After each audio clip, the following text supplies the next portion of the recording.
Velkommen til Vendepunkt, Norad-konferansen 2022. Vi får storfint besøk, et stykk utviklingsminister, flere nasjonale eksperter og verdensledende stemmer. Ja, det her rett og slett årets viktigste konferanse for deg som opptatt av klima, bærekraft og fattigdomsbekjempelse. Jeg heter Asta Bosinje-Lydersen og skal lede dere gjennom programmet. Konferansen heldigital og delt i 3, med gode pauser imellom. Så om du følger oss live eller i etterkant, så har du derfor mye å glede deg til. Det blir faglig input og engasjerte samtaler.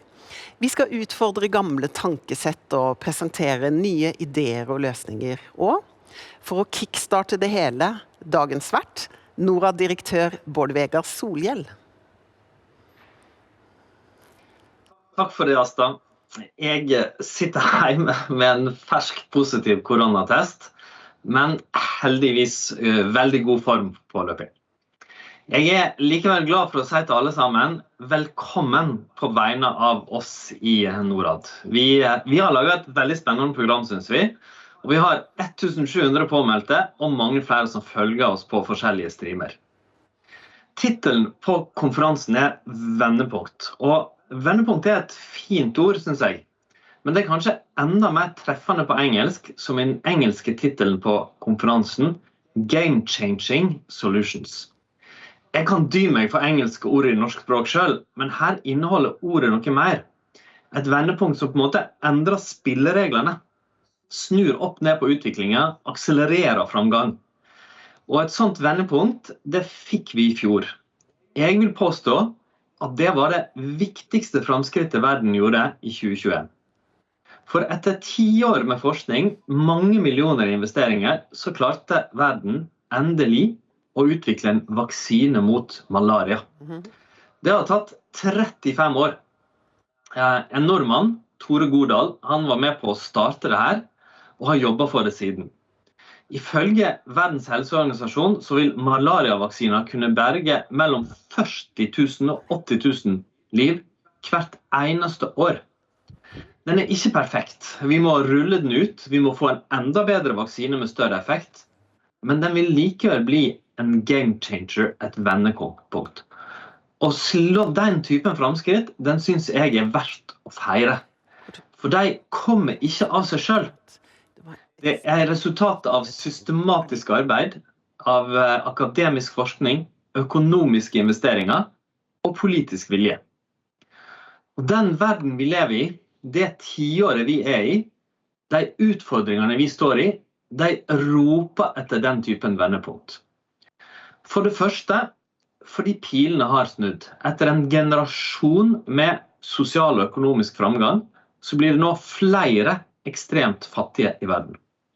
De siste estimater, tall dere vil få oppsummert etterpå i en rapport fra Norad, peker på at så mange som 100 millioner mennesker kan ha blitt skjøvet ut i ekstrem fattigdom under pandemien. Dernest fordi klimakrisa og Parisavtalens 1,5 graders mål krever at verden grovt sett halverer utslippene sine på et 10 år til 2030, og når netto null rundt 2050. Samtidig som vi tar vare på naturen vår. Og den viktigste endringen vi skal gjennom, det en total energiomstilling fra fossil til fornybar. Og der klimafinansiering gjennom bistandsbudsjettet Norges sentrale internasjonale virkemiddel. For å nå målene, det det tredje poenget her, så må vi bruke rett verktøy. Vi må gjøre det kunnskapen forteller oss har størst effekt for å avskaffe fattigdom, kutte utslipp og redusere ulikhet. Altså å nå bærekraftsmålene. Og da må vi la fakta ha makta. Bistand og utviklingspolitikk kan være mektige våpen. Og norsk bistand har oppnådd imponerende resultat sammen med andre. Norsk vaksinebistand har vært en avgjørende faktor i å vaksinere over 500 000 barn mellom 2005 og 2016. Fra 2013 til 2016 bidro Norge til at 3,1 millioner barn fikk gå på skole gjennom det vi finansierte. Og i perioden den norske regnskogsatsingen arbeidet med Brasil, så ble det spart utslipp på 4 milliarder tonn CO2. Og for å forstå hva det tilsvarer omtrent 70 ganger så mye som Norges årlige utslipp. For eksempel, så bistand virker, men bare god bistand virker. Og siste del i dag skal handle om hva som gir resultat, og hva som ikke gjør det. Hvordan vi lar fakta ha makta. Her og nå står vi lenger fra å nå bærekraftsmålene enn vi har gjort på lenge. Men vi mennesker har i oss og i stand til å løse enorme utfordringer når vi samarbeider. Det bakteppet for dagens konferanse. Løsninger, vendepunkt. Velkommen til en flott dag sammen med oss i Norad. Tusen takk, Bård, Vegar. Da jo tonen satt, og konferansen som sagt delt i 3. Det første temaet vi skal ta for oss, det temaet fattigdom og ulikhet. Og i løpet av dette tiåret så skal vi jo ifølge FN utrydde ekstrem fattigdom, men hvordan ligger vi egentlig an sett i lyset av pandemien? Det vet fagdirektør i utviklingsøkonomi Lars Loe om. Han har bakgrunn fra offentlig økonomi, makroøkonomi og inntektsfordeling, og har blant annet jobbet i Finansdepartementet og de siste 15 årene i Norad. Lars Loe står klar med statusrapporten, men først ta en titt på dette.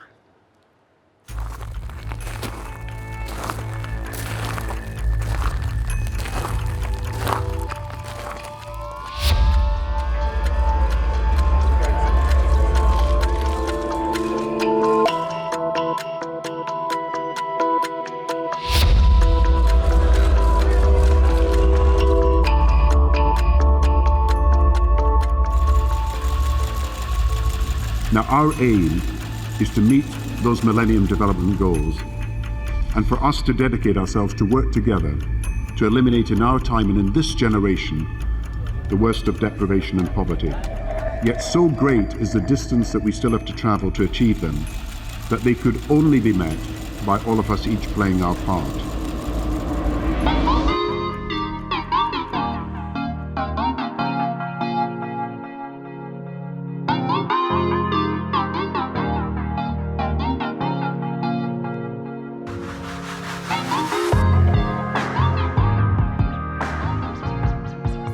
Our aim is clear, our mission is possible, and our destination is in our sight. An end to extreme poverty by 2030. A life for peace and dignity for all.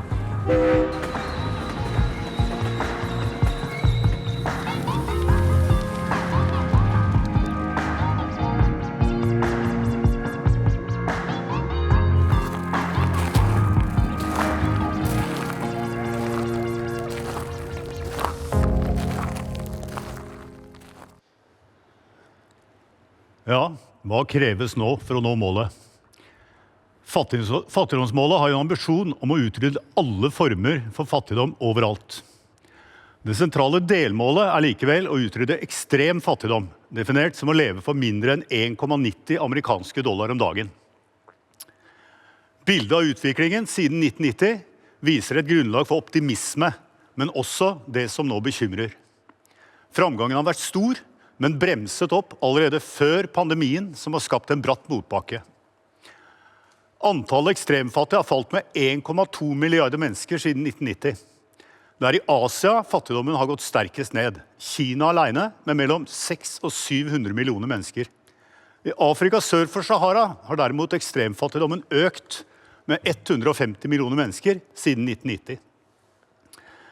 Forskjellen i den bakenforliggende økonomiske utviklingen tydelig. Her målt med vekst i nasjonalprodukt per innbygger. Det forteller mye om utviklingen i gjennomsnittlig inntektsnivå. Mange asiatiske land bygde en vekstmotor med høye investeringer, eksportindustrier og bred næringsutvikling som ga høy og langvarig framgang. Flere og mer produktive jobber støttet opp av økt utdanningsnivå og lavere befolkningsvekst. I Afrika sør for Sahara befolkningsveksten fortsatt nærmere 3%. Også denne regionen hadde, som vi ser, et godt første tiår i dette årtusenet, men var nok for mye drevet av høye råvarepriser og for lite av framtidsrettet næringsutvikling. Med like rask nedgang i fattigdom som Vietnam ville fattigdomsmålet kunne nås rundt 2030 i Uganda og Tanzania. Malawi ville selv med en slik framgang trenge en god del år til. Det er i vår tid vanskeligere å utnytte verdensmarkeder og teknologi på samme måte som da de asiatiske landene klarte dette. Internasjonal konkurranse er blitt tøffere, og produksjonsmetoder mer høyteknologiske og kompetansekrevende. En mer realistisk vei for Afrika sør for Sahara kan være å prioritere en industrivekst mer rettet mot nasjonale og regionale markeder, kombinert med styrking av produktiviteten i en sterk voksende tjenestesektor og ikke minst landbruket. Fattigdomsutfordringen er mer enn de anslagsvis 700 millioner ekstremfattige. 24% eller 1,8 milliarder mennesker lever for under $3,2 om dagen, eller nesten like mange som var under ekstremfattigdomsgrensen i 1990. Mer enn 1 milliard mennesker lever over ekstremfattigdomsgrensen, men under $3,2 om dagen. Globalt lever rundt 44% eller 3,5 milliard mennesker for under $5,5 om dagen. Forskjellen på landgruppene er stor. I lavinntektslandene sett under ett er nesten halvparten ekstremfattige. I gjennomsnitt er inntektsnivå i øvre mellominntektsland nesten 9 ganger høyere enn det er i lavinntektsland.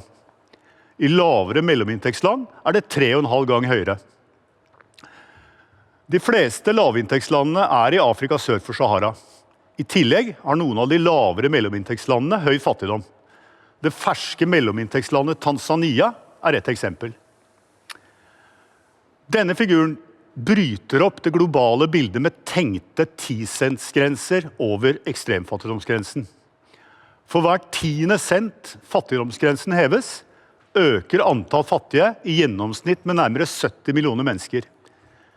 10 cent per dag, eller 1 krone, antyder også at lite skal til av tilbakeslag før antallet under ekstremfattigdomsgrensen på $1,9 øker. Et annet bekymringsfullt trekk ved fattigdomsbildet er fattigdommens dybde, eller hvor langt under ekstremfattigdomsgrensen forbruket til de ekstremfattige er. Selv om den internasjonale grensen på $1,9 er lav og betegnes ekstrem fattigdom, har flere land lavere nasjonale grenser og mange med forbruk betydelig under den internasjonale grensen. De er ultrafattige. Og dyp fattigdom er nok noe av forklaringen når effekten av økonomisk vekst på antall fattige har vært svak i mange land. Fattigdom handler ikke bare om forbruk og inntekt. Flerdimensjonal fattigdom måles som kritisk lav tilgang på helsetjenester, skole, elektrisitet, sanitærforhold eller rent vann. I utviklingslandet sett under ett anslås 1,3 milliarder mennesker å leve i flerdimensjonal fattigdom. Også for slik fattigdom har det vært nedgang. En skal være forsiktig med å sammenligne her, men når flerdimensjonal fattigdom i mange land har falt raskere enn ekstremfattigdom, kan det avspeile at tilgangen på helsetjenester og rent vann er bedret raskere enn avlinger eller lønninger. Pandemien skapte det største globale tilbakeslaget siden 2. verdenskrig. I figuren er avviket fra de makroøkonomiske trendene, slik de så ut ved starten av 2020, sammenlignet med bildet i januar i år. Nullinja er utviklingen uten pandemi. Rike land ble rammet kraftig, men skaden sitter dypere i fattigere land. Figuren kan gi inntrykk at det bare er snakk om lengre tid. Men mange av utviklingslandene som henter inn tapet noen år etter rike land, vil ha flere mer langvarige skader enn det figuren egentlig fanger inn. Den viktige forskjellen er skaden på selve produksjonsapparatet, menneskenes produktivitet og ikke minst statsfinansene. Alt dette er mer sårbart, og skadene får vokse seg større desto lenger lav vaksinering opprettholder usikkerheten. I lavinntektsland er bare 5,5% fullvaksinerte i midten av januar. Rike land har dessuten ikke bare vaksinert i stor stil, men brukt formidable finansielle muskler på å begrense skaden på økonomienes virkemåte. Rike land har realøkonomisk og finansiell ryggrad til å tåle økt gjeld. I fattige land truer statlige gjeldskriser ikke bare statenes økonomi, men også tilgangen på private investeringer. Faren for selvforsterkende svekkelse er stor, og pågår allerede. Heldigvis er dette mekanismer som kan snus til selvforsterkende oppgang. Det krever at økt internasjonal støtte og bedre nasjonal politikk understøtter hverandre gjensidig. Pandemien har ført til at husholdningsundersøkelser som danner grunnlaget for å måle fattigdom og levekår er stoppet opp. Det gjøres derfor anslag basert på antatt fall i forbruk og inntekt. Figuren viser Verdensbankens anslag, der antallet ekstremfattige i 2020 og 2021 beregnes å være nesten 100 millioner flere enn uten pandemien. Tilbakeslaget var antatt størst i 2020 og hentet seg noe inn som følge av oppgang i 2021. Usikkerheten er stor om de 2 første pandemiårene, enda større videre fremover. De akutte utfordringene er vaksinering og finansiering. Gitt at disse håndteres godt nok, er spørsmålet hva slags utvikling som kan gjenreises ut av det. Å gå fra dagens utgangspunkt til asiatiske veksteventyr er urealistisk. Fattigdomsbildet og mer realistiske vekstscenarier fremover tilsier at jevnere fordeling må gjøre en større del av jobben enn tidligere for å få ned fattigdommen. Verdensbankens scenarier til 2030 illustrerer dette tydelig. Med samme gjennomsnittlig og jevnt fordelt inntektsvekst som det siste tiåret før pandemien, vil oppunder 600 millioner fortsatt være ekstremfattige i 2030. I dette tallet er ikke Verdensbankens egne anslag på økt fattigdom som følge av klimaendringer med, ytterligere mer enn 100 millioner. Tilstrekkelig bidrag fra mindre ulikhet vil også bli krevende. Desto færre år det er til at 2030-målet skal nås, desto større, mer direkte og raskt virkende innsats vil kreves. Ofte med en pris i form av mindre finansielt rom for å bygge langsiktig vekst. Flertallet av de fattige bor på landsbygda, der produktiviteten i landbruket er en sentral faktor. Men millioner av mennesker søker nå byene hvert år. Bedre jobber i den sterkt voksende tjenestesektoren og industri vil være avgjørende både for deres levekår og den langsiktige vekstevnen i økonomiene. Det er store finansieringsbehov på alle områder. Det gir dilemmaer i nasjonal politikk og i utviklingsfinansiering. Uten bedre kraftforsyning og annen infrastruktur bremses næringsutvikling som kan gi varig høy vekst opp. Uten større og mer direkte innsats mot fattige, enten det er et tiltak i landbruket eller annen målrettet innsats, kan store grupper fattige forbli frikoblet fra utvikling. Selv om en lykkes å få ny fart i finansiering av investeringer og annen innsats som fremmer næringsgrunnlaget, kreves trolig økte bidrag fra direkte overføringer for å virke raskt nok og bredt nok i et gjenstridig fattigdomsbilde. Utbygging av slike ordninger har skutt fart, men betyr fortsatt lite i totalbildet. Potensialet for omfordeling er begrenset i de fattigste landene. Land noe oppover på inntektsskalaen kan ha skattegrunnlag å ta av, ikke minst land med ressursrikdom. Men de mangler progressive skattesystemer som gjør jobben. Det er ikke bare en administrativ, men først og fremst en politisk utfordring. På kort sikt vil direkte innsats mot fattige handle mer om omprioritering innenfor trange statsbudsjetter og bistand enn omfordeling fra de rike i deres egne land. Utgangspunktet er at verden nå er ute av kurs for å nå fattigdomsmålet. Hvor sterke dilemmaene blir, og hvor stor framgang som kan oppnås, vil fremover avhenge av politikken landene velger å føre, og hvor mye finansiell og annen støtte fra verdenssamfunnet de får. Ja, det var et stort, komplekst og alvorlig bilde som Lars Loe tegnet opp der. Tusen takk, Lars. hva skal man gjøre? Det som vi vet sikkert at vi må gjøre noe. Og så finnes det noen som sitter sentralt plassert i det arbeidet, og en av dem utviklingsminister Beathe Tvinnereim. Velkommen til Norad-konferansen. Tusen takk for det. Nå hørte vi jo at ekstremfattigdommen var allerede økende før pandemien. Men under pandemien så har det altså blitt 100 millioner flere ekstremfattige i verden. Hva de viktigste grepene for å snu den utviklingen? Det jo flere. For det første så må jeg si at titelen på dette seminaret, Vendepunktet, det jo det veldig godt. Og dette budskapet burde egentlig vært sendt på CNN og Al Jazeera og BBC og overalt, fordi vi har 8 år på oss før 2030 for å nå bærekraftsmålene. Og nå ser vi at det eksploderer og går i feil retning. Etter faktisk noen tiår med en positiv utvikling i bekjempelse av fattigdom. Det vi må ta inn over oss først og fremst at det holder ikke å bake kaka større. Vi må også se på fordelingen av det, og vi må se på hvordan vi baker denne kaka. Fordi vi kan ikke fortsette vi kan jo ikke fortsette å produsere et overskudd på den måten vi har gjort før, fordi at vi må bekjempe klimakrisen og tap av naturmangfold samtidig. Og så må vi få på plass apparater for omfordeling. Og da må jo vi, for eksempel, som Norge som aktør, jobbe normativt med de internasjonale systemene i forhold til skatt, bekjempelse av korrupsjon og så videre. Samtidig som vi sørger for å få på plass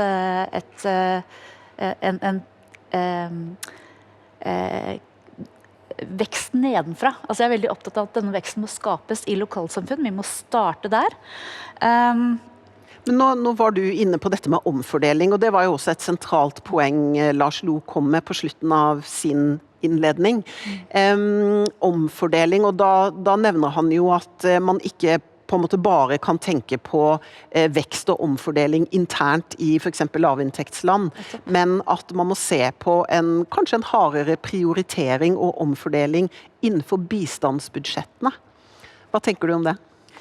Jeg tror vi må jobbe langs flere linjer. Altså bistandens forte jo at vi kan sikte den inn mot de aller fattigste og aller mest marginaliserte.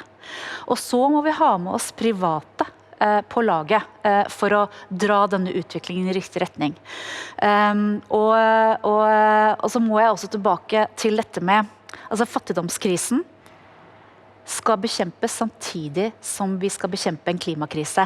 Men dette kan dette kan ses i sammenheng. Og det jo på en måte det mandatet jeg har fått med meg som bistandsminister.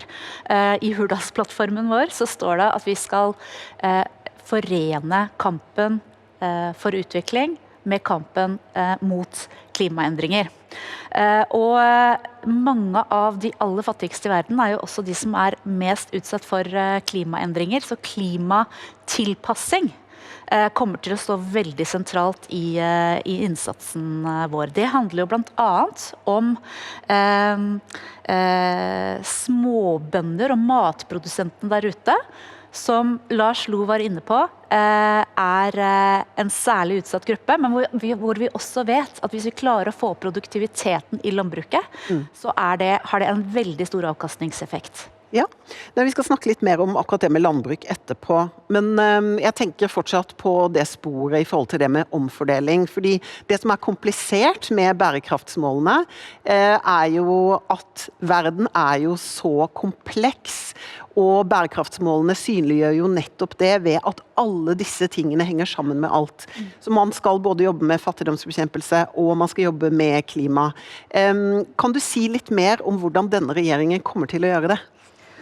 Å bekjempe dette samtidig? Ja. Nettopp. Igjen, denne utviklingen må skapes nedenfra. Og jeg opptatt av å bygge for eksempel lokale verdikjeder som skaper en ripple-effekt. Det vi ute etter jo samfunnsendring, ikke sant? Og det må skapes gjennom mange ulike virkemidler. Men vi vet jo at, og nå jeg tilbake til dette, du spurte hvordan kan man se dette i sammenheng, blant annet gjennom å investere i, jeg nevnte landbruk, men også fornybar energi. Det å gi tilgang til fornybar energi gir ikke bare mulighet for lokale verdikjeder, men det skaper også en masse andre ringvirkninger og bærekraftige jobber. Du hadde lyst til å snakke litt om dette med landbruk, og hvorfor spiller for eksempel landbruk og småbønder en viktig rolle i dette? Vi vet at veldig mange av de aller fattigste er de som selv er matprodusenter. Mange av de som sulter er selv matprodusenter, og det er jo et stort paradoks. Og så er jeg opptatt av at landbruk primærnæringen, landbruk, fiske det er jo på en måte der vi kommer fra. Det var der vårt eget land kom fra, og vi skulle gjennom et hamskifte. Ikke sant? Norge gikk gjennom det vi kaller det store hamskiftet som en del av vår utvikling. Dette er jo prosesser som veldig mange utviklingsland nå står midt oppe i.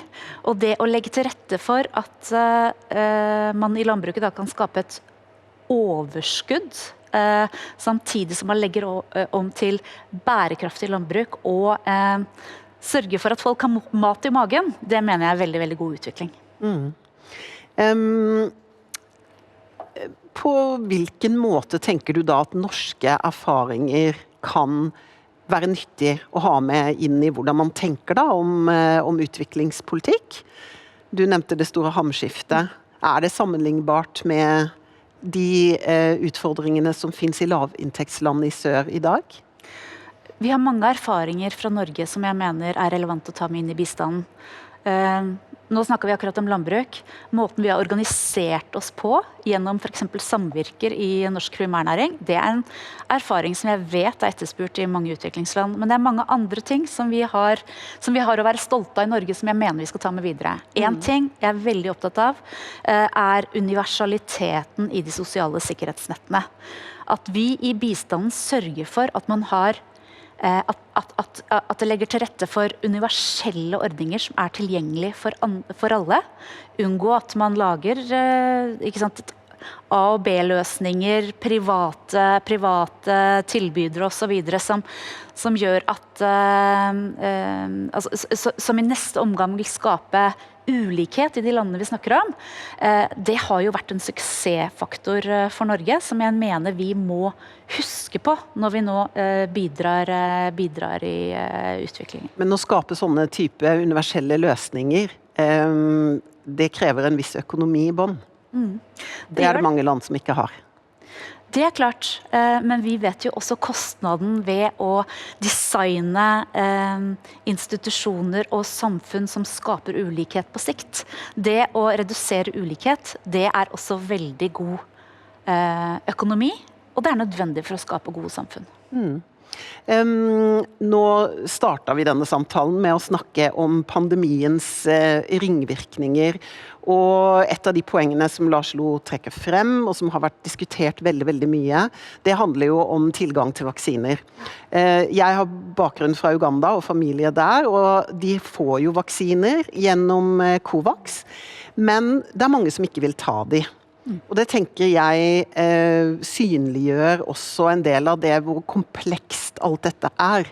At det kan være mangel på kunnskap, mangel på utdannelse og andre typer faktorer som at man kanskje ikke stoler på myndighetene, som gjør at man da ikke benytter seg av de tilbudene.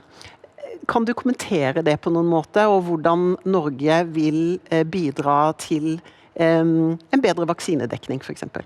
Ja, det var et stort spørsmål. Ja. Du var inne på dette med tillit, og det er jo også helt grunnleggende. Vi må designe systemer hvor vi bygger tillit mellom myndigheter og befolkning. Det er ikke minst viktig i helsesektoren. Når det gjelder pandemihåndtering, så tror jeg at vi går inn i et år nå hvor svaret blir enda mer komplekst enn det vi liksom stort sett har diskutert det foregående året. Vi har hatt veldig fokus på å få opp vaksineproduksjonen. Det viktig. Det har vært veldig fokus på den dypt urettferdige og ujevne fordelingen av vaksiner i verden. Det tror jeg vi kommer til å se en rask løsning på nå, blant annet gjennom de systemene vi har bygd opp. Men vi kommer til å det kommer til å kreve veldig mye skreddersøm i hvert enkelt land for faktisk å få satt disse vaksinene. Og nå ser vi jo hvordan svake helsesystemer, altså fra bånn, begrenser hvordan vi skal få rullet ut vaksinene. Og det har vi egentlig visst i mange måneder, at vi kommer til å komme til et stadie hvor det der begrensningene ligger. Og jeg skuffa over at ikke vi har kommet lenger i på en måte den generelle styrkinga av helsesystemene i sør. Fordi det der begrensningen kommer til å ligge nå. Og så synliggjør, altså det høres kanskje rart ut, men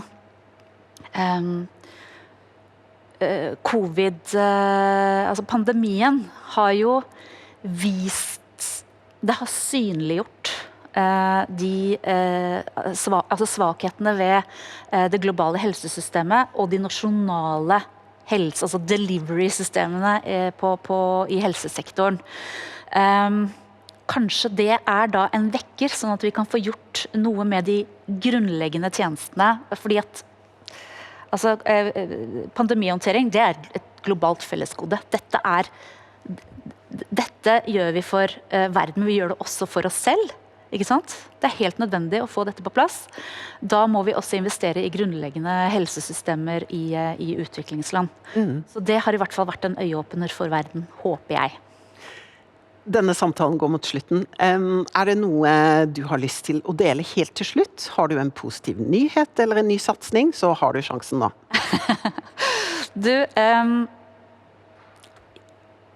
Jeg tror du har fått med deg at jeg veldig opptatt av matsikkerhet. Jeg mener at mat i magen, det nødvendig for at unger skal lære, for at medisiner skal fungere i kroppene våre, og så videre, og så videre.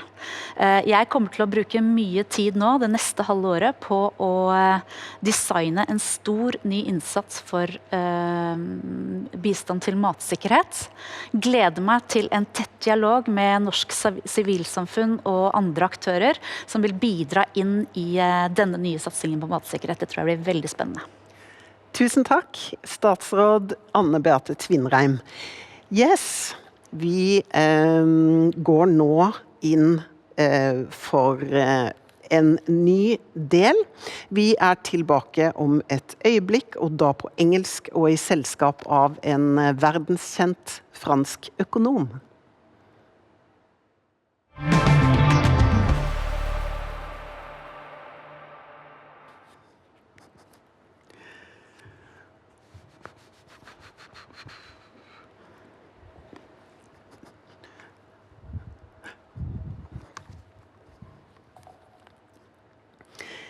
Ladies and gentlemen, we're very excited to present our first international guest.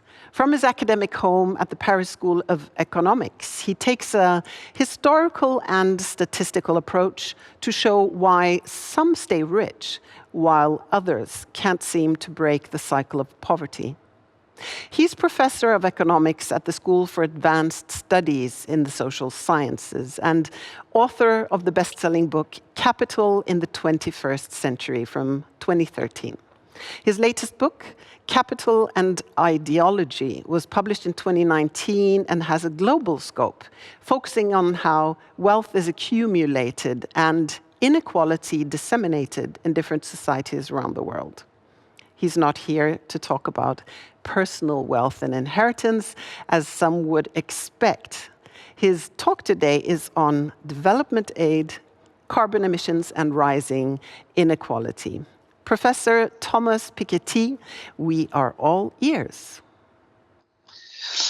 Hello, and thank you. Thanks a lot for your invitation. Sorry, I would love to be with you, and I'm afraid I am in my office in Paris. So let me actually try to share my screen, and I hope this is You can see this now. So, in this talk, I am going to talk also about inequality, because I think this is very important when we talk about carbon emissions and when we talk about development aid. So what I'm going to do in this short presentation is basically two things. First, I'm going to show you some new evidence on income, wealth, but also gender and carbon inequality coming from the new World Inequality Database and the brand new World Inequality Report 2022, which was just published a few weeks ago. And, this comes from a very collective project involving over 100 researchers from all over the world. And this is, something on which we have put a lot of energy developing this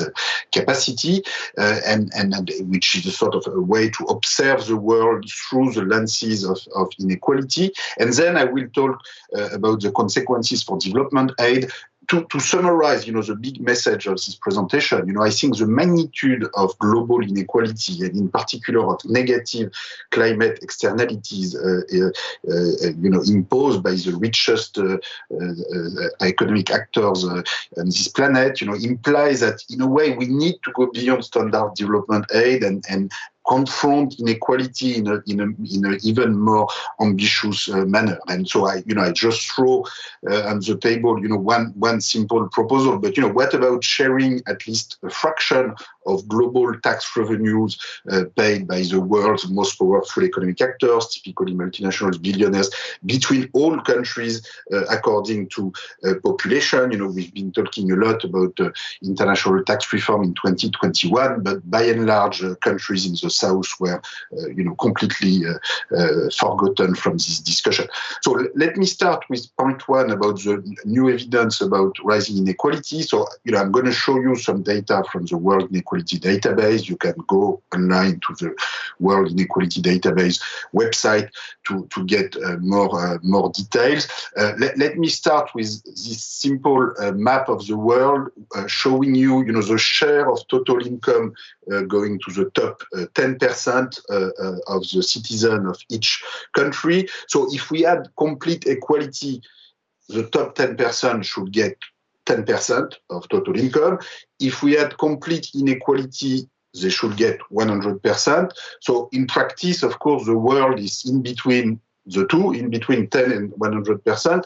But what I want to argue here, what I want to show you here is that there's a lot of variation. So, basically it goes from 20, 25, 30% in Europe to as much as 65 or almost 70% in a country like South Africa. So, it doesn't go from 10 to 100, but it goes from 20 to 70. So it's enormous variation. So inequality matters.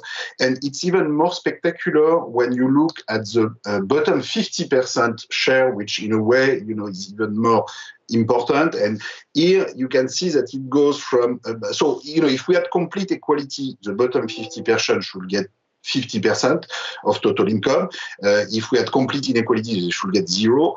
So in practice, of course, it's always between the two again, but it goes from as little as 5% in a country like South Africa to 25%, in some European countries. So it varies from a factor of 1 to 5, from 5 to 25%, which implies that, for a given average income, for a given per capita GDP in a given country, the average income of the bottom 50% can vary from a factor of 1 to 5. So again, the big lesson is that the distribution of income matters a lot. And if you only care about aggregate GDP and economic growth, etc., you forget about the environment, of course, but you also forget about what really matters for the bottom 50% of the population. Now, this is data and income inequalities that we have developed over the year in the World Inequality Database. Recently, we've been publishing this World Inequality Report, extending our work looking at wealth, gender inequality, and maybe even more importantly, carbon emissions, which I'm gonna get at to conclude this presentation. So first of all, regarding the concentration of wealth or capital ownership, including real estate, business wealth, financial assets, everything that a household can own around the world. here the big message is that, the concentration of capital ownership is always a lot more extreme than income inequality. This is particularly extreme in developing countries. So if you look in sub-Saharan Africa or in Latin America, which is a very unequal region, the bottom 50% owns only 1% of total wealth. So, this is extremely small. Now, in Europe, which is, again, the most equal country, the most equal region of the world, the bottom 50% owns 4% of total wealth. So, this is better than 1%, of course, but, it is still very small. And even in a country like Norway or, France, it will be typically less than 5%. So here, this means that the inequality in economic opportunities and the possibility to participate to the economy, because the ownership of wealth is also, the opportunity to create a business, to own your home, to put your family in a home. This is really your capacity to act on your own life. This is extremely unequally distributed, particularly in developing countries. Another novelty about our inequality perspective in the World Inequality Report 2022 is this new perspective on gender inequality. Sometimes we look at gender inequality for a given job, for a given occupation, and we say, oh, okay, women earn 10% or 20% less than men for this given job and occupation. But of course, in practice, one of the main problems is that women don't have access to the same job and occupation. And if you take the share of women in total labor income, in fact, it's pretty small, pretty much everywhere. You can see on this graph that all regions in the world, are pretty far from gender parity. And even, in Europe, in Western Europe, it is comparable to the level of China, which, interestingly enough, it has been actually going down in recent decades. That's partly because the increase of the share going to the top of the distribution, because most people at the top are actually men, has this kind of paradoxical effect on the time trend. Anyway, the big message here again is that the indicators that we use to measure what we do are very important, because this can give us a different perspective. Let me conclude with what I view as sort of probably the most important indicator if we want to talk about development aid, inequality at the global level, which is the very high level of concentration of carbon emissions. So that's one of the big novelties in this World Inequality Report 2022, that we are able for all regions of the world, all countries in the world, to decompose, the level of carbon emissions for the different groups in the distribution. And we already knew that, of course, carbon emissions at the global level are very unequally distributed. So typically, countries in the north, emit a lot of carbon, and countries in the south are going to suffer from this carbon emission. What we show here is that within each country and within each region of the world, we also have enormous inequality. So, here you see in Europe, if you look at the bottom 50% of the population, the average carbon emission is about 5 tons of carbon, which is, still too much. This has to be reduced, but, this is sort of more or less in line with the European objective for 2030 or 2040. Now, the problem is that the top 10% emit 29 tons of carbon, and if you were to look at the top 1%, even in Europe, it would be over 70 tons of carbon, which is the level that you see in North America already for the top 10%. And this is the same in all regions in the world. Look at South and Southeast Asia, for instance. So what's the bottom line? The bottom line is that if we design solutions to fight global warming and also to organize development aid where we treat everybody in the same manner, and for instance we have proportional carbon tax in order to reduce everybody by the same proportion, we are missing a big part of the reality, and also maybe we are going to have a big problem, convincing people in the bottom 50% that they need to make the same proportional effort than people in the top 10%. So general conclusion, we have to take inequality very seriously if we want to, fight, the biggest challenges we have to confront in the world today, which in my view are rising inequality and global warming. We need probably to think beyond standard development aid. When we talk about international tax reform, the taxation of multinationals, we should take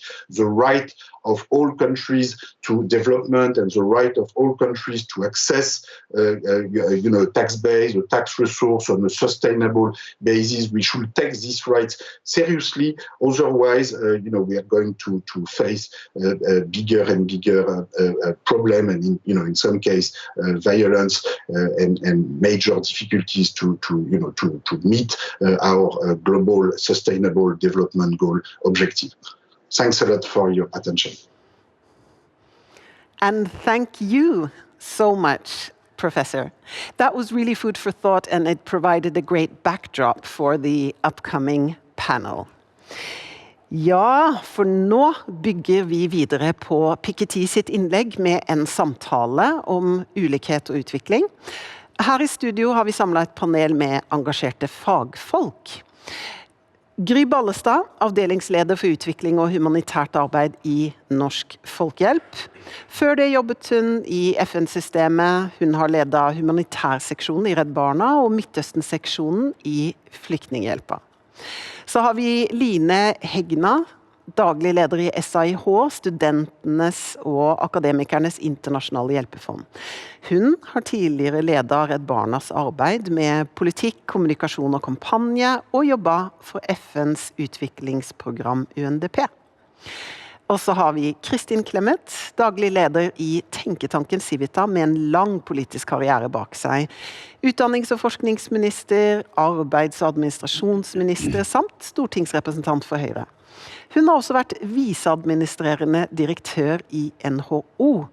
Og kapteinen for det hele, for dette panelet, det er seniorrådgiver i Norad, Nikolai Hegertun. Han har forsket og skrevet om utviklingsspørsmål og norsk bistand i en årrekke. Velkommen til dere alle. Takk for det, Asta. Ja, ulikhet og sosiale forskjeller, det er et ganske hyppig diskutert tema i både fagkretser, men også i politiske miljøer. Og med bevegelser som Occupy Wall Street og også etter hvert ganske tunge faglige bidrag som vi har fått i monn i senere år fra sist taler, Piketty, så har etter hvert problemstillingen knyttet til ulikhet tatt mer og mer plass på dagsorden, både i Norge og andre land. Samtidig ser vi nå at ulikhetsbegrepet rommer stadig flere ting og flere debatter, knyttet til for eksempel vaksiner, til utdanning, rettigheter og så videre. I tillegg til selvsagt inntektsfordeling, kapital og formue. Og det er også et stort spenn i debatten om ulikhet mellom land og innad i land. Og i tillegg så er det ofte sånn at debatten om ulikhet lett blander fag og politikk og ideologi. For det er litt ulike meninger om hva som driver ulikhet, hvor mye ulikhet som skal aksepteres, hva ulikhet gjør, og hvilke virkemidler vi har for å sette inn mot ulikhet. Så det jeg har lyst til å begynne med å spørre panelet om, hva er egentlig ulikhet, sånn som dere ser det? Og da har jeg lyst til å starte med deg, Gry, og så tar vi Line, og så Kristin etter deg. Ja, først takk for invitasjonen. Jeg er veldig glad for at dere løfter denne tematikken.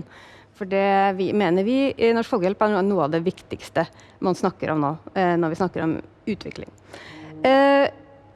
Debatter om ulikhet blir ofte litt teoretiske. Det handler om tall og mål men for våre partnere rundt omkring i verden, så er ulikhet noe de føler på kroppen hver eneste dag. Mange land vi jobber i, er det ekstremt store forskjeller. Land som Colombia, Libanon, Sør-Afrika, så bor ekstremt fattige og ekstremt rike side ved side, ofte bare adskilt av piggtråd og alarmsystemer. Og det skaper ofte misnøye og uro, og det gjør det veldig vanskelig å utvikle trygge samfunn og stabile samfunn. Vi i Redd Barna har som hovedmål for alt vårt utviklingsarbeid å redusere ulikhet og skape en mer rettferdig fordeling av makt og ressurser. Og vår inngangsport til det er jobbe med sivilsamfunn rundt omkring i verden, jobbe med folkelige bevegelser. For de utfordrer urett de utfordrer myndighetene sine på ulikhet, og de krever politiske tiltak. Men vi ser jo at det en veldig farlig jobb, og den blitt enda farligere under pandemien, og den kombinasjonen av økende ulikhet og mindre demokrati ekstremt skummel og fører til uro og protester rundt omkring i verden. Og så ser vi jo at de sivilsamfunnspartene vi jobber med, de snakker jo ikke bare om økonomisk ulikhet, de opplever politisk ulikhet, de opplever sosial ulikhet, og for oss så gir ikke altså det gir ikke så mye mening bare å snakke om økonomisk ulikhet, fordi hvis du ikke snakker om makt, så går du ikke på en måte til kjernen av problemet. Våre partnere veldig opptatt av at har du økonomisk makt, så har du ofte politisk makt også. Eksempelsvis, altså jeg snakker om et grelt eksempel som Guatemala, hvor de økonomiske elitene har hatt enorm innflytelse også på de politiske rammene, har klart å forhindre utvikling av skattesystemer, og du står igjen med et land med en veldig svak stat, veldig mye sosial uro og sult i et mellominntektsland. Ja. Takk for det. Vi skal komme mer inn på dette etter hvert også, men fra SAIH sitt ståsted, hvordan ser du på ulikhet? Hvis jeg kan bygge litt videre på innledningen din og Grys poenger, så om vi skal ha ambisjoner om å gjøre noe med økonomisk ulikhet, så må vi i hvert fall ta inn over oss at ulikhet ikke bare økonomisk. Ulikhet ulikhet i makt, i stemme, i tilgang, i representasjon. Og den ulikheten eksisterer innad i land, den eksisterer mellom land, og den eksisterer også mellom oss som partnere i bistanden og det internasjonale arbeidet. Og konsekvensene av den ulikheten jo at den jo hverken blind eller tilfeldig. Den handler om maktubalanse, og noen som har interesse av og historie med å utøve makt, og grupper som har historisk sett også vært, om ikke maktesløse, så satt i posisjon hvor de ikke har mulighet til å bidra til å ta beslutninger og få bestemme hvordan penger i et land brukes, hvordan inntektene skapes og så videre. Og når vi hele utgangspunktet for denne konferansen jo hvordan skal vi nå klare å gjøre dette skiftet, dette vendepunktet som må til for at vi skal komme på rett kjøl igjen, og som vi så innmari langt ute å kjøre i forhold til å nå bærekraftsmålene. Og da må i hvert fall utgangspunktet at det kan ikke være den samme gjengen som sitter og gjør det. Da får vi de samme gamle løsningene, det samme gamle tankegodset. Så vi må rett og slett gi tilgang, adgang, makt og myndighet til nye grupper mennesker, som blant annet våre partnere, som urfolksgrupper, som bygger universiteter, utvikler kunnskap, forsker, der hvor de før i mange hundre år har blitt forsket på, nå utvikler og forsker fram et kunnskapsgrunnlag som kan være et alternativt kunnskapsgrunnlag da kanskje for å ta beslutninger på enn det vi har bak oss. Så selv om det lett å ønske at vi kunne gå for den der enkle, klare definisjonen av hva ulikhet så må vi nok forholde oss til at det ganske sammensett og klare å jobbe på alle de ulike frontene hvor vi opplever ulikhet. Takk for det. Kristin Clemens, du kan få lov til å kommentere også ut fra ditt ståsted hvordan du ser på dette. Når du stiller spørsmålet så åpent da, og spør hva ulikhet, så har jeg lyst til å være litt positiv også, fordi det former for ulikhet, et annet ord for ulikhet som vi bruker hver dag og stolt over det, jo mangfold. Så vi verdsetter jo ulikhet. Men når det blitt så sentralt i den politiske debatten her, så det ulikhet i makt og ressurser vi tenker på. Økonomisk ulikhet. Og igjen, for å kaste inn litt positivt, så har det jo nå inntil pandemien vært en 30 års tid, hvor vi har sett at den økonomiske ulikheten innad i mange land har økt litt, og noen steder mye, mens den økonomiske ulikheten mellom land og regioner og mellom alle verdens mennesker faktisk har gått ned. Og det skyldes jo at mange fattige land har vokst mer enn rike land, og at mange fattige mennesker har blitt mindre fattige. Og det har jo vært veldig positivt inntil pandemien. Og så vil jeg jo si at når vi snakker om økonomisk ulikhet også, så ikke alt negativt ved det heller. Altså utsikter til økonomisk gevinst, det får mennesker til å anstrenge seg mer, til å ta risiko, satse sparepengene sine, kanskje gå lenger på skolen eller fullføre skolen og så videre. Så det veldig mye positivt ved det også. Men så har det også noen negative sider. Og ofte når man skal diskutere hva det som gjør ulikhet negativt og hva gjør det positivt, så ser man ofte på årsakene til at ulikheten oppstår. Og det klart at i mange land, mange fattige land, så det dårlige styringssystemer, det mangel på demokrati, det kan være nepotisme, korrupsjon, privilegier og så videre, og det oppstår ulikhet av sånne grunner, og da det jo negativt. Hvis det oppstår mer av grunner som folk flest opplever som rettferdige, så det jo ikke nødvendigvis negativt. For å sette det litt på spissen, hvis jeg tjener mindre enn deg på grunn av min hudfarge, så det veldig negativt. Det noe jeg ikke kan gjøre noe med. Hvis jeg tjener mindre enn deg fordi jeg heller vil late meg på sofaen enn å jobbe enn jeg kan jobbe, så oppleves ikke det som så urettferdig. Så jeg vil si at bildet må nyanseres, men i denne sammenhengen så det klart at man snakker om makt og ressurser, det veldig mange ting, men jeg tror samtidig at hvis man skal gjøre godt i utviklingspolitikken og bistandspolitikken, så tror jeg det også en fare knyttet til å prøve å konsentrere seg om alt på en gang. Og jeg tror personlig at det viktigere å ha et blikk på fattigdomsreduksjon enn ulikhet i bistandspolitikken. Vi kan spørre dere om det også da. Altså, selv om ingen liker sosiale forskjeller og for stor ulikhet og så videre, så det noen ganger vanskelig å unngå. Altså, som Kristin Clemens sier her, så jo ulikhet som stammer fra korrupsjon eller nepotisme og så videre. Diskriminering, det jo ingen god ulikhet, men samtidig så har man jo eksempler på at industrialisering og sterk økonomisk vekst i fattige land leder til økt ulikhet, i hvert fall midlertidig. Og vi har jo også enkelte tiltak innenfor bistandspolitikken for eksempel, som har mye større effekt på fattigdomsreduksjon enn på ulikhet. Så spørsmålet skal man i noen tilfeller da må man tillate litt økt ulikhet i perioder, eller skal det være et generelt mål om å alltid redusere denne? Jeg kan begynne med deg, Line. Jeg tenker jo det trist da, hvis vi tenker at industrialiseringen vi ser fremover skal innebære at vi aksepterer ulikhet eller økt ulikhet, og den må jo se annerledes ut enn industrialiseringen på 1700-1800-tallet eller for noen 10 år siden. Og vi har jo også mye forskning som viser at ulikhet også virker negativt inn på økonomisk vekst. Og så har du jo, jeg representerer jo en menneskerettighetsorganisasjon, og ulikhet innebærer jo også ofte brudd på grunnleggende menneskerettigheter. Det konsekvensen av ulikhet. Så jeg vil jo definitivt argumentere for at nei, vi skal ikke akseptere ulikhet som en del av den økonomiske veksten. Vi må ha mål om å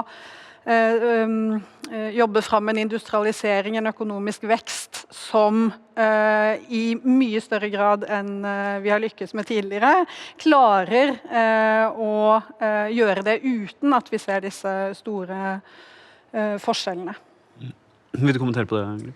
Ja, jeg tenker jo at det har vel blitt tilbakevist ganske mange ganger at det en automatikk at økonomisk vekst må medføre økt ulikhet. Blant annet Piketty, som vi akkurat hørte, har jobbet med det. Og vi ser jo at politiske tiltak virker. Det ser vi over hele verden. Fagorganisering har en effekt. Demokratisk mobilisering har en effekt. Det påvirker politikken. Det påvirker lønnssettelse. Så å gå inn i en sånn diskusjon om at ulikhet må til, tenker jeg helt feil. Altså, tvert imot så tror jeg at vi kunne få til å nå bærekraftsmålene mye raskere og redusere fattigdom mye raskere hvis vi har et fokus på å fordele makt og ressurser. Ja. Kort kommentar fra Kristina før vi tar neste spørsmål. Altså, jeg kjenner ikke til noe demokratisk samfunn som har absolutt likhet, så det ulikhet, men det veldig forskjell på nivået på ulikhet. Mange fattige land, udemokratiske land, så det groteske forskjeller, og de stammer fra årsaker som vi vil betrakte som veldig urettferdige.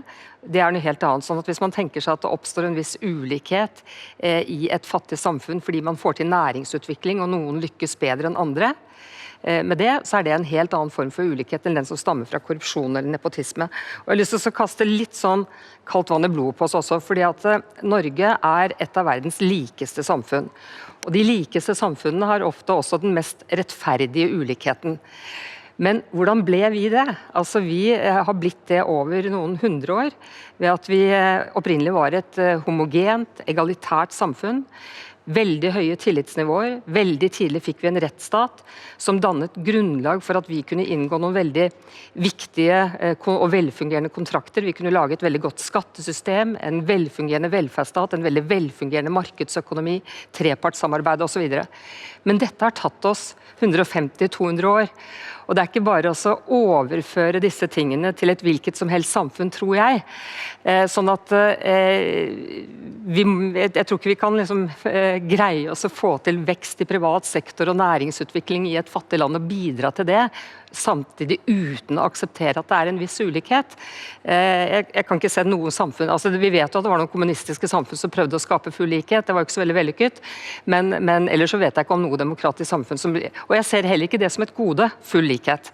For skal du få full likhet, så må du antagelig ty til virkemidler som fjerner mye av friheten vår. Ja. Og vi skal bevege oss inn, du skal få kommentere på det, vi skal bevege oss inn i Norges rolle i dette, og i norsk bistandspolitikk, fordi noe av grunnen til at global ulikhet har blitt redusert, altså mellom land i senere år, som du sa, jo at store folkerike land har beveget seg fra lavinntektsland opp i mellominntektsnivå, men så det sånn at mange av disse store mellominntektslandene huser jo fortsatt veldig mange fattige, og også noen av de ekstremfattige. Så ulikhet internt i disse landene den veldig høy da. Men skal Norge jobbe med mellominntektsland for eksempel, i norsk bistand, fordi vi føler at vi kanskje sitter da, på noen gode løsninger hva gjelder omfordeling og egalitære styringsprinsipper og så videre. Eller skal vi jobbe da med de aller fattigste landene, der kanskje omfordeling ikke like relevant fordi kaken i utgangspunktet såpass liten. Dette egentlig et spørsmål om hvorfor ulikhet viktig i norsk bistand, og hvordan skal vi jobbe med tematikken? Du kan begynne, eller? Jeg har så lyst til bare å ha en kort kommentar til Kristin, for jeg tror bare så det ikke blir en skinndebatt heller, så det jo, jeg helt enig med deg, det ingen som tror jeg jobber for, eller har en illusjon om en full likhet. Men der hvor vi jobber, og de landene og den problematikken vi diskuterer nå, handler jo om land hvor det en enorm og uønsket likhet, ikke sant? Så de tiltakene og det vi bidrar til, tenker jeg må ha som mål, og også bidra til mindre ulikhet. Og så handler det om, hvor skal vi da jobbe?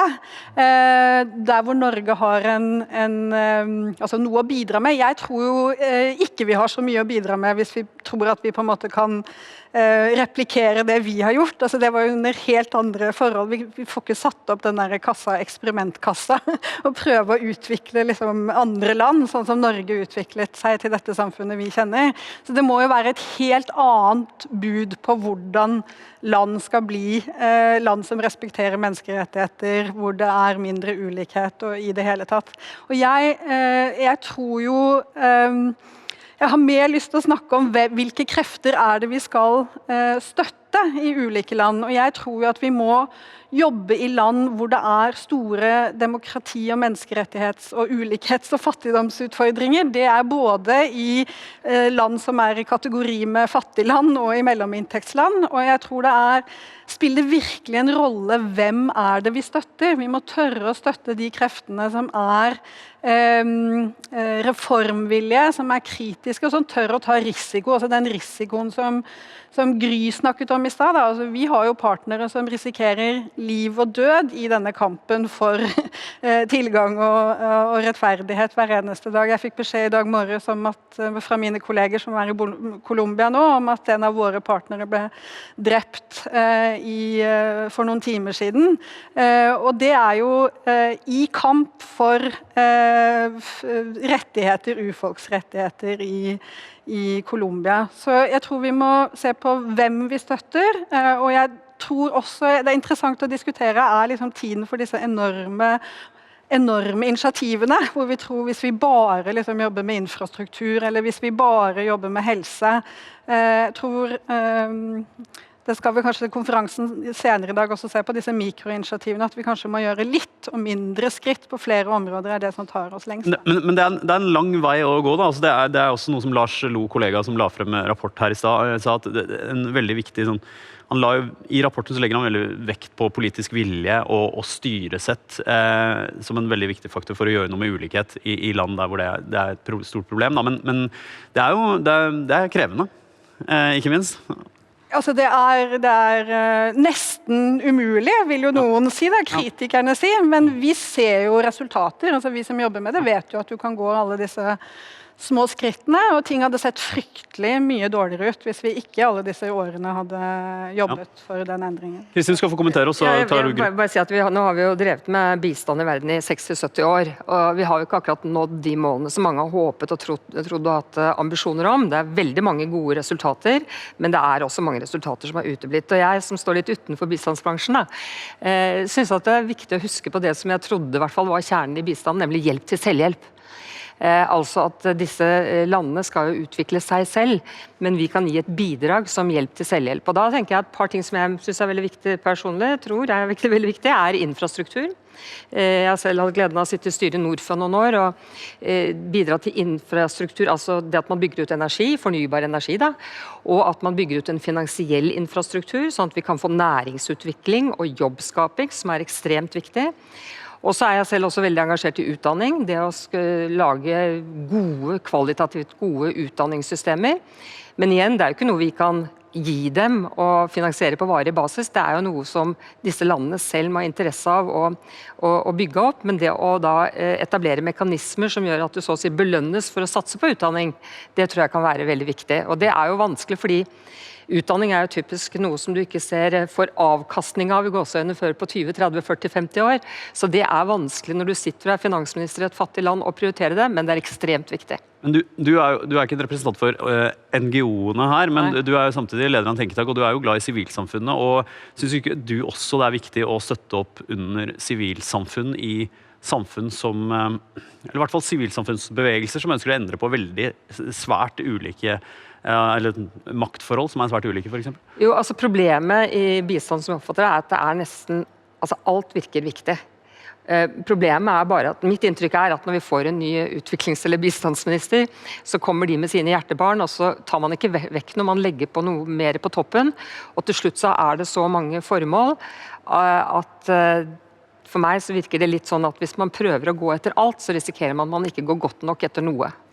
Gry, du skulle få kommentere også på det. Ja, der er vi veldig enige egentlig, fordi at det er jo litt av det problemet vi ser også, at det kommer norske politikere inn med sine hjertebarn som de vil investere, og de varierer, og det er tematiske prioriteringer, mens selv til selvhjelp er jo egentlig å støtte opp om folks egne agendaer for endring, og støtte opp under de som kan presse på myndighetene, mobilisere, engasjere befolkningen, få et demokratisk samfunn på plass, der du faktisk kan presse gjennom endringer som du definerer selv.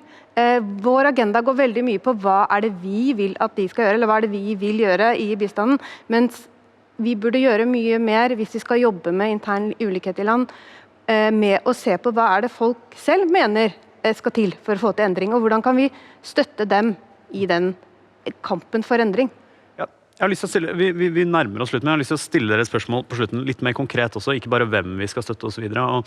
For i Norge og en del europeiske land så vet vi ganske godt hva som driver ulikhet og sosiale forskjeller, og vi vet også en del om hva som skal til for å gjøre noe med det. Altså vi kan føre en debatt da, med et ganske høyt presisjonsnivå, fordi vi har utredninger, vi har forskning og så videre, vi har gode registerdata blant annet og så videre, men vi vet alt fra liksom, barnehagesektoren, hvor viktig det er, arbeidsmarkedet, Nav, skattepolitikk og så videre. Når vi løfter dette opp til globale spørsmål og bistand, som ulikhet har jo slått inn i det, så er det jo ofte et ganske mye høyere abstraksjonsnivå på den debatten, og vi har ikke et like godt kunnskapsgrunnlag. Så da lurer jeg på, vet vi helt konkret hvilke konkrete tiltak vi bør gjøre eller sette i gang for å gjøre noe med ulikhet, og hvor skulle vi i så fall begynt? Linn? Nei, jeg tror hvis noen hadde kunnet svart deg klart på det, så hadde det hadde vært kjempefint. Men der er vi ikke helt. Det er heller ikke one magic bullet, er jeg sikker på, som skal til.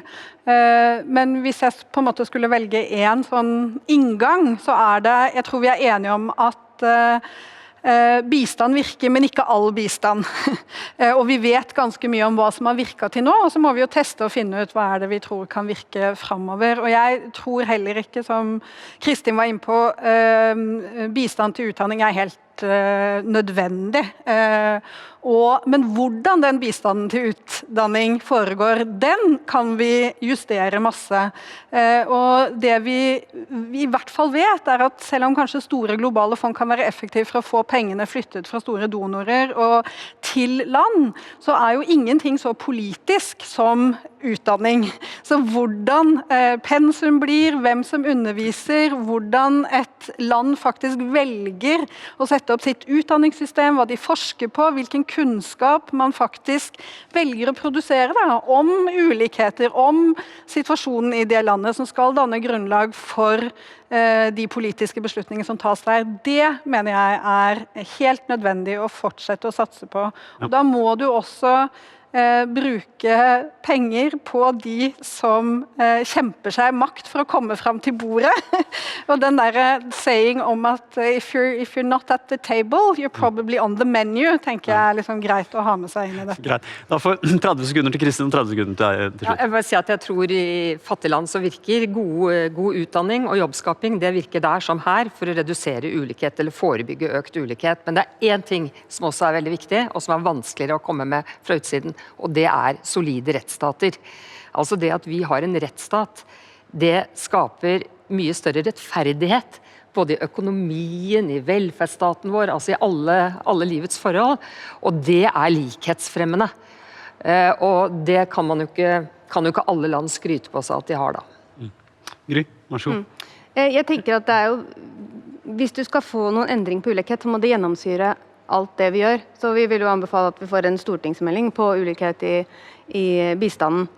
Og vi anbefaler at for eksempel, vi jobber med opp mot Verdensbanken, FN-systemet, det burde også da gjennomsyre den deltakelsen og støtten som vi gir, at det er det vi må på en måte promotere, at den bistanden som gis har en ulikhetsreduserende virkning. Og vi mener jo også at det må for eksempel inn i næringslivssatsingen, som vi på en måte tar litt som for gitt at det skal ha en ulikhetsreduserende effekt, men det har ikke det hvis man ikke setter noen klare krav.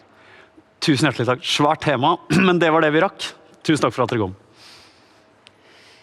Ja, jeg synes dere rakk mye.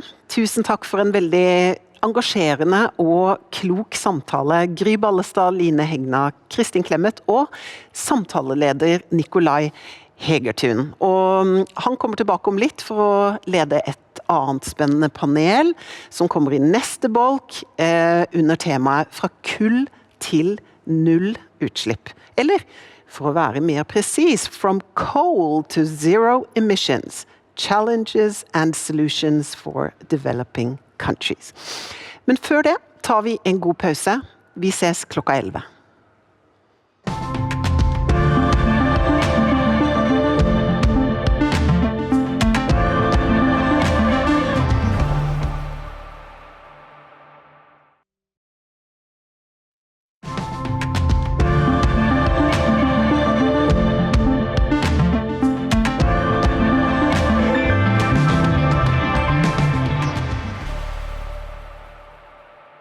Welcome back. Welcome back to the 2022 NORAD conference. The previous session was all about poverty and inequality. Now, we'll be tackling climate change and the need for a global energy transmission. To give us an overview, Director General of NORAD, Bård Solhjell, is back. Thank you. Great to be back with you. Energy is the very foundation of the modern world. From transport to production to cooking food for your family, even managing a society through a pandemic. Everything requires energy. In 1709, Abraham Darby discovered how to smelt iron ore using a purified form of coal. And since, coal and later oil and gas have become the major energy source globally. Production and use of fossil energy is by far the dominant source of CO2 emissions. And that is why the global energy transition from fossil to renewable energy is the dominant climate solution. In many developing countries, and specifically in sub-Saharan Africa, the challenge in the decades to come is a double challenge. The first is access, because energy isn't for everyone. Globally, at least 700 million people, or approximately 800 million people, do not have access to electricity. About 600 million of them live in sub-Saharan Africa. At the same time, the continent's population is booming, and with it, the use of energy. The International Energy Agency projects a doubling of energy use on the continent by 2040. So for Africa, increased access to energy is essential. The second channel is what kind of energy that will be offered. If we are to have any chance of meeting the goals set out in the Paris Agreement, we cannot rely on fossil fuel to meet the future energy needs of the African continent, like any continent. The most obvious solution is not in front of us, it's above us. And it also shows or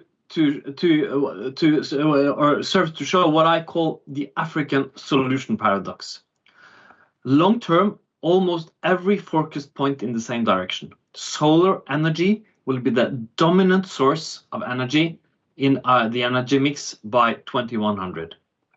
We are in the solar century, and 40% of the global potential for solar energy is on the African continent. Still today, only 1.3% of installed energy is in Africa.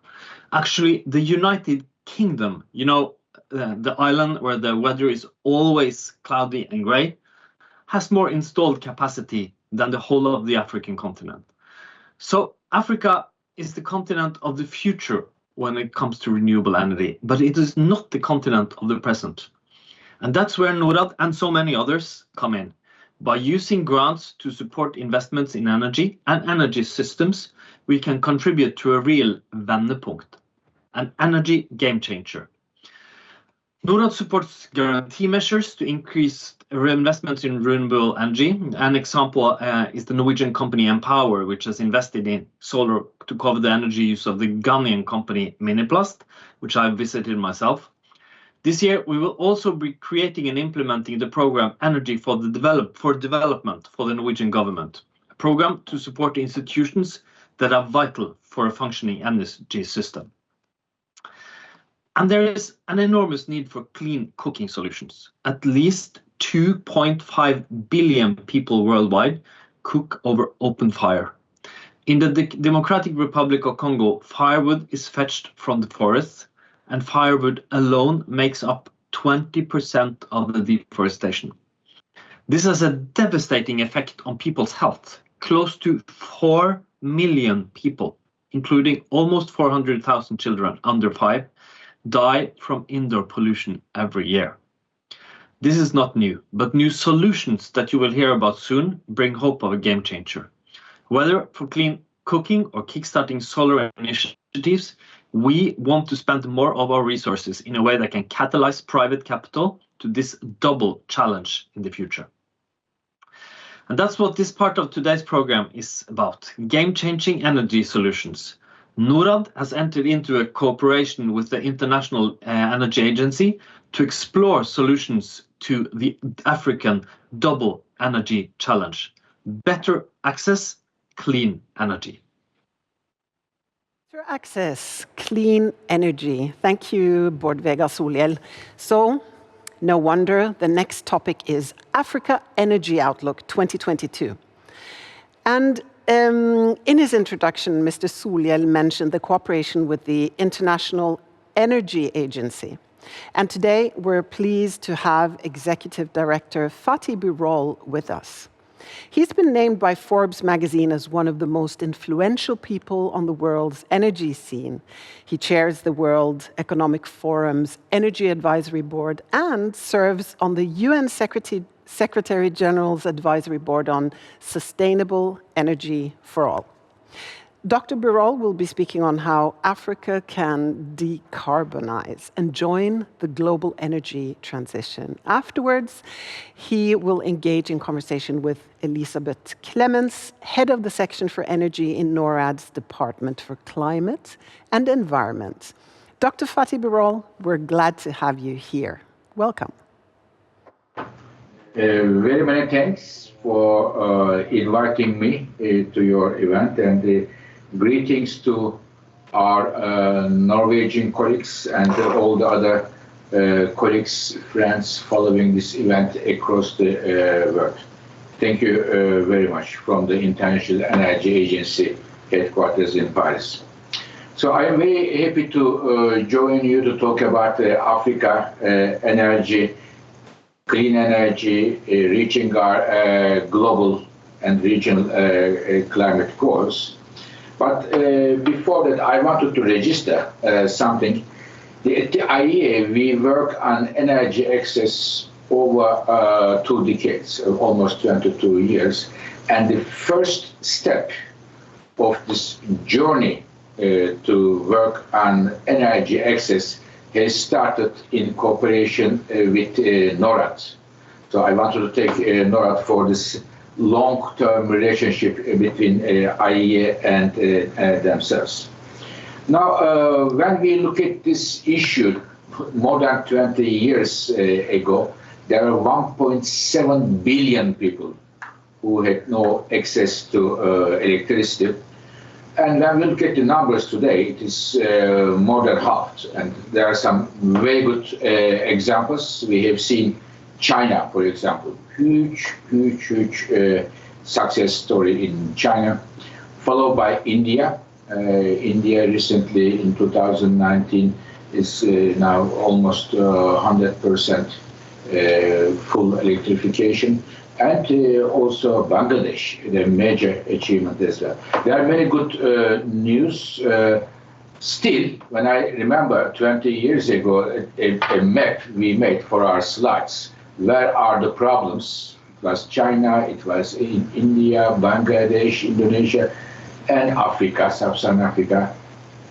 The problem with Sub-Saharan Africa remains. It is now the center of access. 1 out of 2 people in 21st century has no access to electricity. Of course, it is not acceptable. And this is one of the 2 hallmarks of energy poverty. And the other one is, of course, not having access to modern cooking devices. So this is definitely a very worrying trend. 1 out of 2 people having no access in Africa. And this has not only implications for energy, but economy, social life, political stability, as it goes on and on and on. So with the when we look at the trend in Africa, in fact, we are following year by year. Since 2013, we've been seeing a rather declining of energy access numbers. This is very good. More and more people would have access to energy. The energy lack of electricity numbers were declining. A very good trend. But with the COVID, we have seen it is now reversed. Bad news. So, looking at these issues, we have thought at the IEA, let's make a new Africa energy outlook. This was our plan, and I was very happy that our colleagues in NORAD gave us a hand here. In this Africa Energy Outlook, we are working together with the African Union Commission as well as UNECA, but also we have in several African countries, we have 20 experts on the ground giving us a lot of support and are able working our job. The team is conducting this work. So what do we want to do with this work? We want to come up with recommendations, concrete policy suggestions, especially focusing on the next 10 years.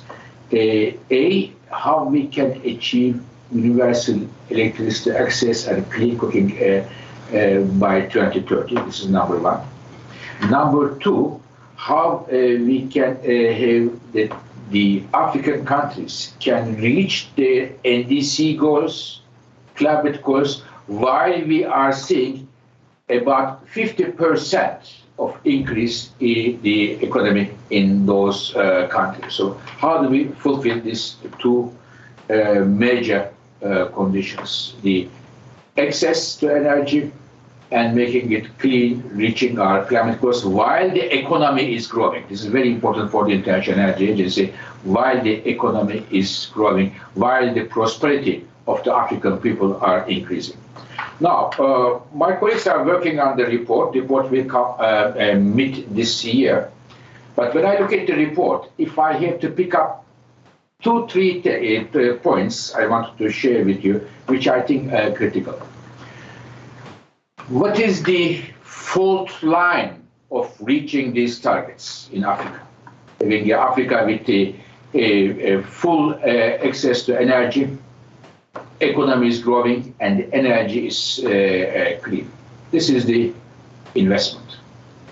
Investment in clean energy is, for me, the fault line of the entire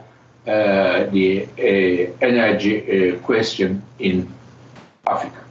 According to our numbers, when I look at the current clean energy investment trends, they have to increase by a factor of 5 if we were to reach this our targets that the World Energy Outlook puts together.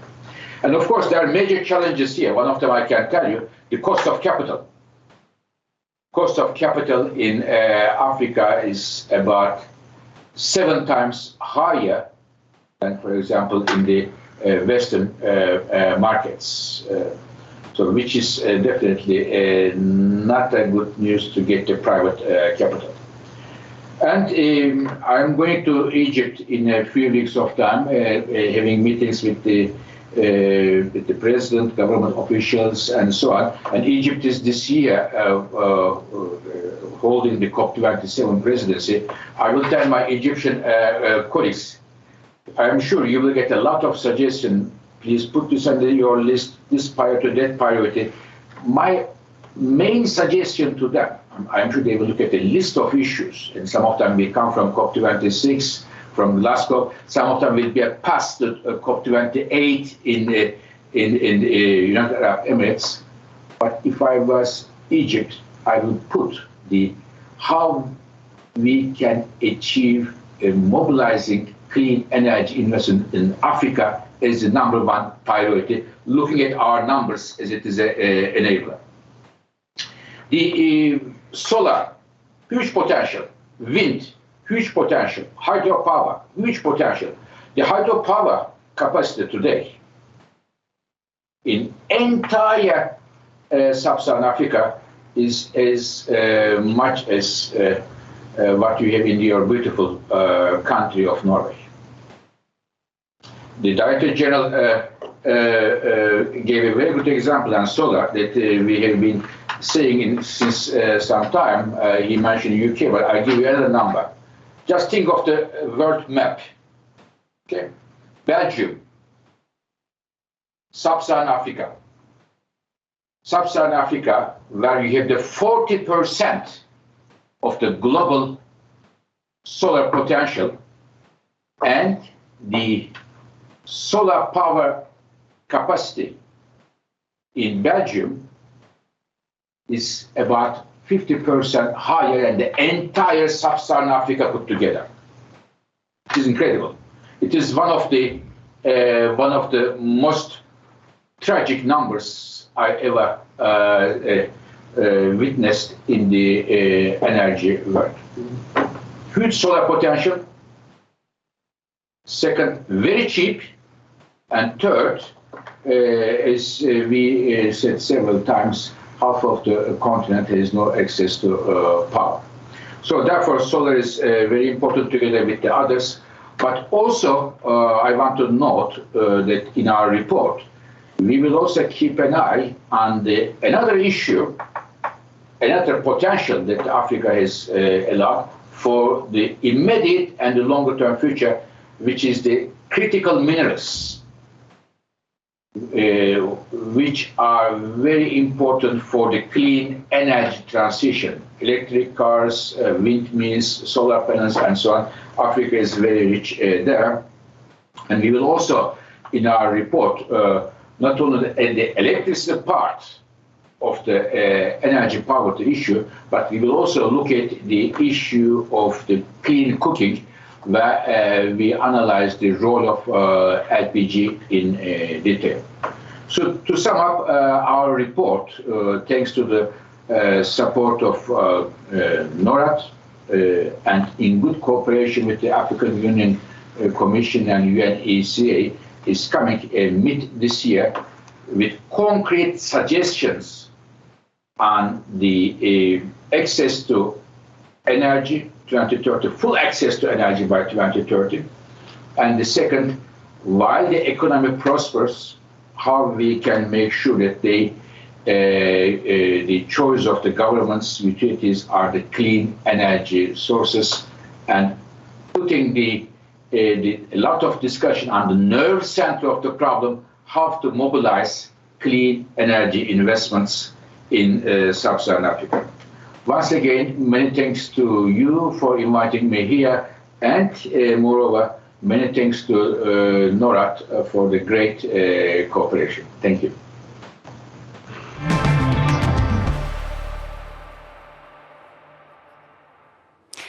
Dr. Birol, again, welcome to the NORAD conference, and thank you for presenting the initial findings from the upcoming report. To start off our conversation, I'd like to ask why the Executive Director of the International Energy Agency, one of the most influential people according to the Times 100 list, is taking the time to talk to us today about increasing access to energy in developing countries. Why do I take the time to talk about Africa? Because it is the most important thing in my job today, yesterday, and tomorrow. So, in fact, when I became many Norwegian colleagues know, when I became the head of the IEA in 2015, I made a major change in the IEA strategy under the motto of opening the doors of the IEA to emerging and developing world. As a result of that, the International Energy Agency, which has been having the members only from Europe, North America, and Japan, Korea, Australia, New Zealand, is in the last few years, we have many new member governments of the IEA family, ranging from Africa to Brazil, from Brazil to Indonesia, from India to Colombia, Mexico, and others. So this is one thing. And the second thing is, again, going to NORAD. I remember exactly 22 years ago,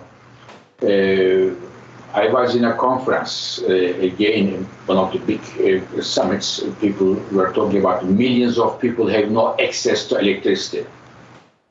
The other person says it is a major problem for the humanity that so many people have no access to electricity.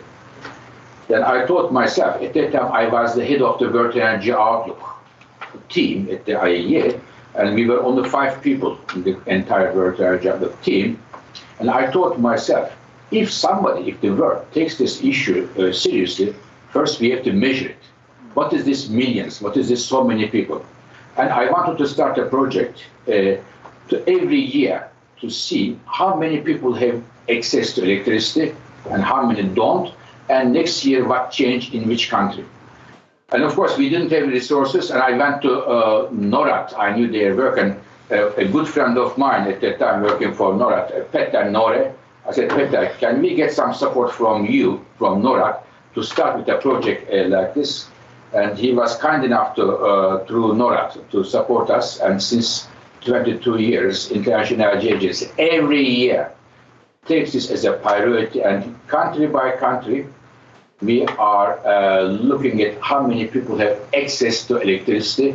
And now, if those numbers are around, from the UN Secretary General to the presidents, the CEOs, thought leaders, economists around the world, if they are using these numbers, this is thanks to the great support of NORAD at that time.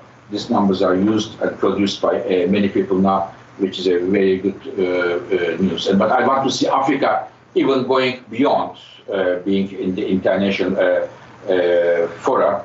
I was telling another colleague the other day, because we are working with several G20 countries. This year with Indonesia, next year with Italy, next year with India, last year with Italy.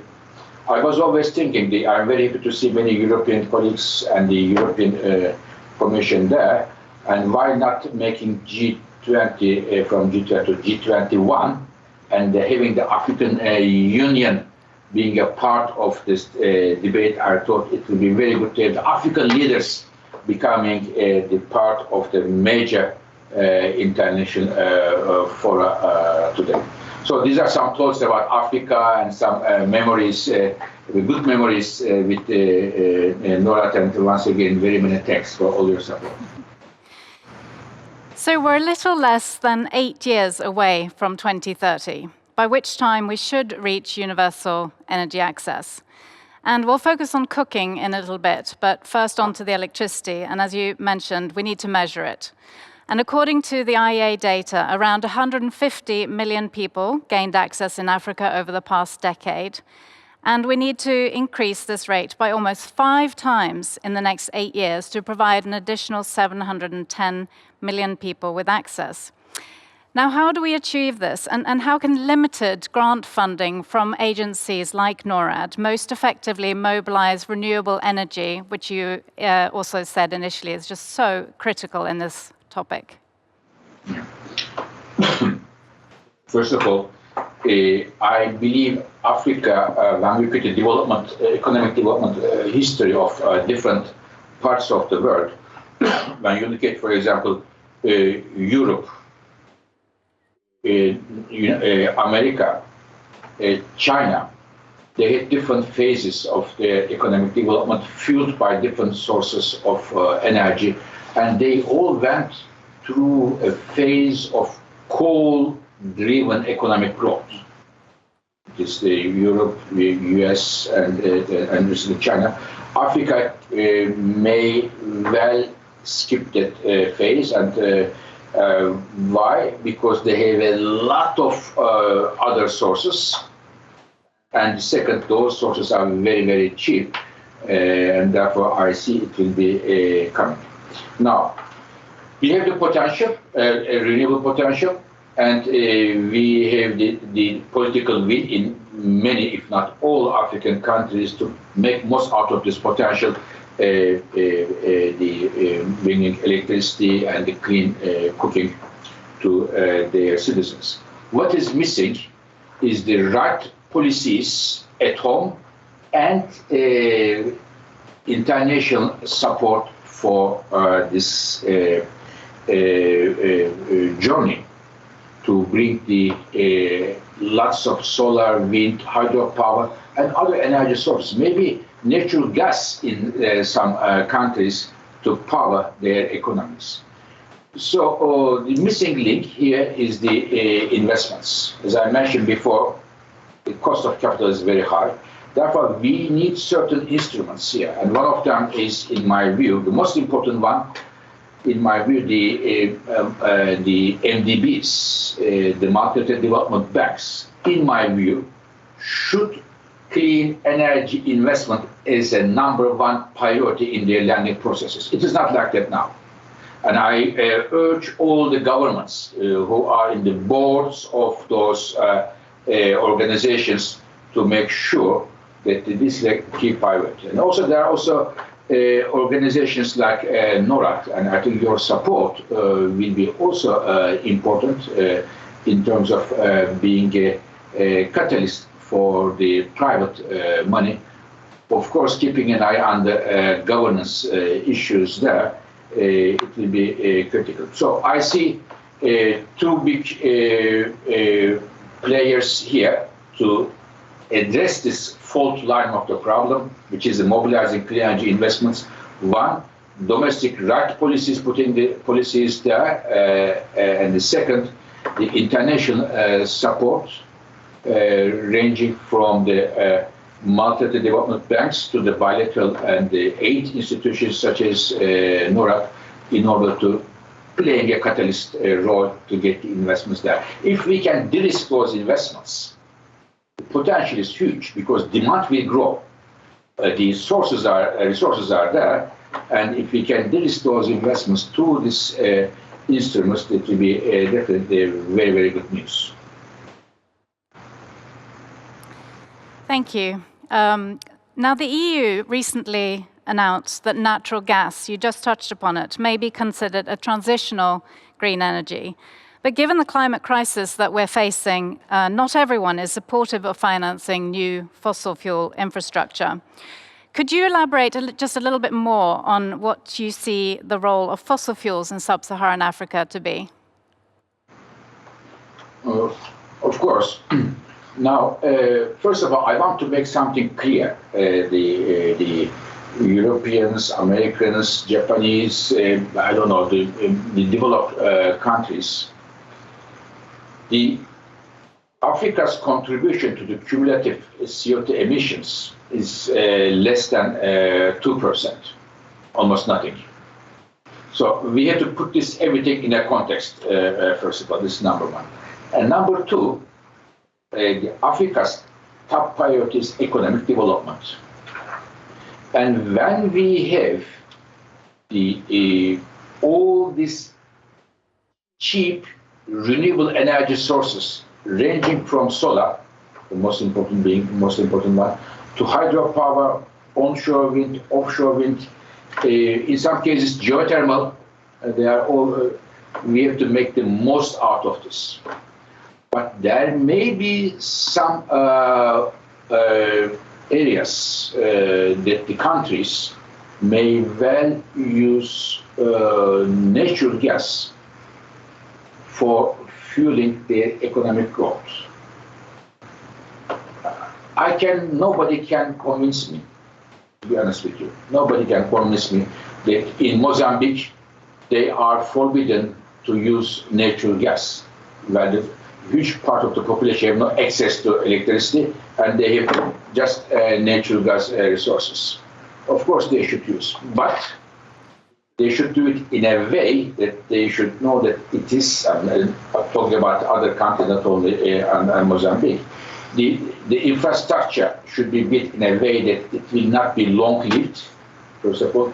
Secondly, a big problem in Africa, many countries, is that methane emissions need to be minimized, if not nullified. And third, this infrastructure should be, whatever we build there, should be ready for using repurposing, for example, hydrogen and others. So in this context, there may be ways to make use of natural gas. And to be honest with you, I wouldn't link to the EU or other. EU is different. Africa is different. Africa needs economic growth. And nobody, including the IEA or this organization, that organization, shouldn't tell Africa, use this, don't use this. Of course, we can give some suggestions. But again, if Mozambique has, I just give Mozambique as an example, there's a huge amount of people who have no access to electricity. And next door, if they have their own natural gas resources, of course, they should make the most out of it. With consideration of the things I mentioned to you, the hydrogen, methane emissions, and the limited years of infrastructure investments there. But I should mention that the coal is out of question, and we are leaving coal behind us anyways. Coal is, from economic point of view, even from economic point of view, it is not a good investment in Africa at all. And perhaps I should mention one more thing. I'm just remembering now, the LPG. So LPG is a critical one, especially when it comes to clean cooking. I think we should not forget the LPG, which can also help to improve the quality of life of many Africans and Asians and Latin Americans as well. Yes, thank you. Thank you, Dr. Birol. You just transitioned now over to the topic of cooking, and indeed 2.5 billion people in the world lack access to modern energy to prepare their meals. Dr. Birol, how important is this part of the SDG 7 to you? And can you describe a little bit more how you think is the best way to achieve that? Thank you. This is also a very great topic, because even in the excess discussions around the world, the overwhelming attention of excess is focusing on the electricity, which is very important. But there is also this clean cooking. And clean cooking, again, a topic that IEA has been working since 2 decades. My colleague Lara Kozzi would remember my discussions with her since many years. She is our chief energy modeler, who is in charge of this, our Africa work. Now, when we look at the clean cooking, it's a matter of mainly the issue of women and children. And it is one of the top 3 reasons for premature deaths around the world. In most of the countries, especially in Africa, because of the respiratory diseases it causes. Second, many women, not only they are badly affected health-wise, losing a lot of time to collect wood to bring home and for cooking. Now, I was thinking, there is you mentioned Europe, there is a lot of discussion in Europe, which I fully agree, how many women should be represented in the boards of the companies, which is very good. We have to increase it. We are trying to do it in the IEA. We are not better at all at the IEA. Today, the 50% of the IEA staff now, as of today, is women, 50% men. But I was thinking, there is a lot of attention there, rightly so, in these issues. Why there is not enough attention? African women losing a lot of time to collect wood, therefore deprived from the social life, deprived from the economic life, deprived from the education opportunities, and collecting wood. And being exposed to this health issue. So therefore, I think this is a key issue. It's a gender issue, in my view, as important as the number of women, how many companies have women executives in their boards, as important as that. And there are many suggestions we come in our work, but the LPG is a very good one of the very good ways to address this issue, providing clean cooking purposes. I suggest many colleagues to follow what happened in India, the Ujjwala program in India. I think they have a very successful program there in India, and many countries may well get inspiration from that. So this will be one of the key topics in our forthcoming report in Africa Energy Outlook, how to provide clean cooking in the best way meaning providing support for the women and children for their economic and social lives, and at the same time providing the least cost options, but at the same time providing the economic growth. Dr. Birol, thank you so much for sharing your insights today on the challenges of combating climate change and achieving sustainable energy for all.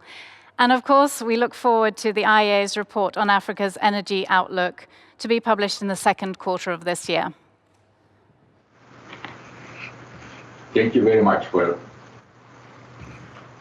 Yes, thank you so much for gracing us with your presence, Fatih Birol and Elisabeth Clemens. This was an inspiring conversation. So we're happy Elisabeth will also be staying with us to moderate the next panel on innovation and growth in the energy sector. And what a panel! Hanan Marwa is CFO of Circle Gas and has 20 years of experience in mergers, acquisitions, and private equity. Since 2012, she's focused on the African energy sector, not least as board member of the National Electricity Utility of Cameroon, NEO, and the power company of Virunga National Park in the Democratic Republic of Congo. Vilde Grønn Larsen is a senior vice president of Eksfin. As part of the team Renewable Energy and Industry, SME and MidCorp, she works primarily with transactions in Africa and other emerging markets. She also has wide international experience spanning finance and accounting. In the panel is also Xavier Pierluca, managing partner of Enabling Capital. As a global investment professional, he's structured and raised several funds in access to energy, microfinance, fintech, SME finance, and healthcare. So, finally, the panel welcomes CEO and founder of Burn Manufacturing and the founder of Burn Design Lab, Peter Scott. In 2010, he was chosen as one of the top 100 global thinkers by Foreign Policy magazine. He's also recognized as a global leader in cook stove commercialization. So, take a look at this.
To be a mother, surely, you must make sure your family is safe. Your kids get proper education. Your family eat properly. This is my 6th year of using the cocoa. It is very safe.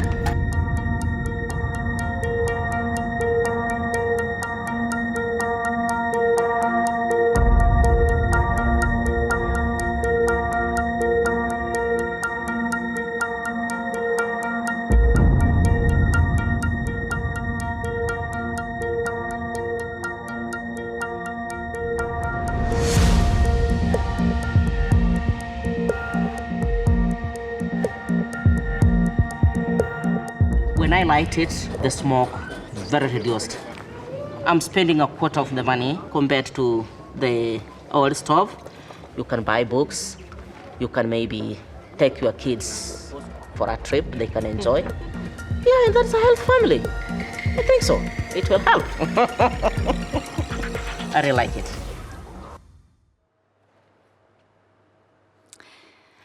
Hanan Marwa, you represent Circle Gas, a company founded about 3 years ago with more than 150,000 customers. Peter Scott, you have founded and developed the company Burn, headquartered in Kenya, which has become one of the largest companies in the clean cooking sector. Can you please tell us about your motivation to engage in this sector and the companies that you represent? And let's please start with Hanan.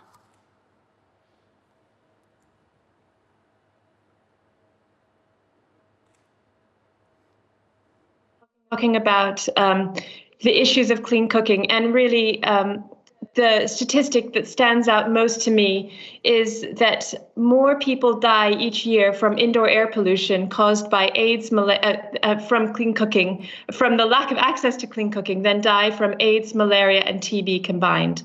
The lack of access to clean cooking is really one of the great intractable problems, development problems of our age.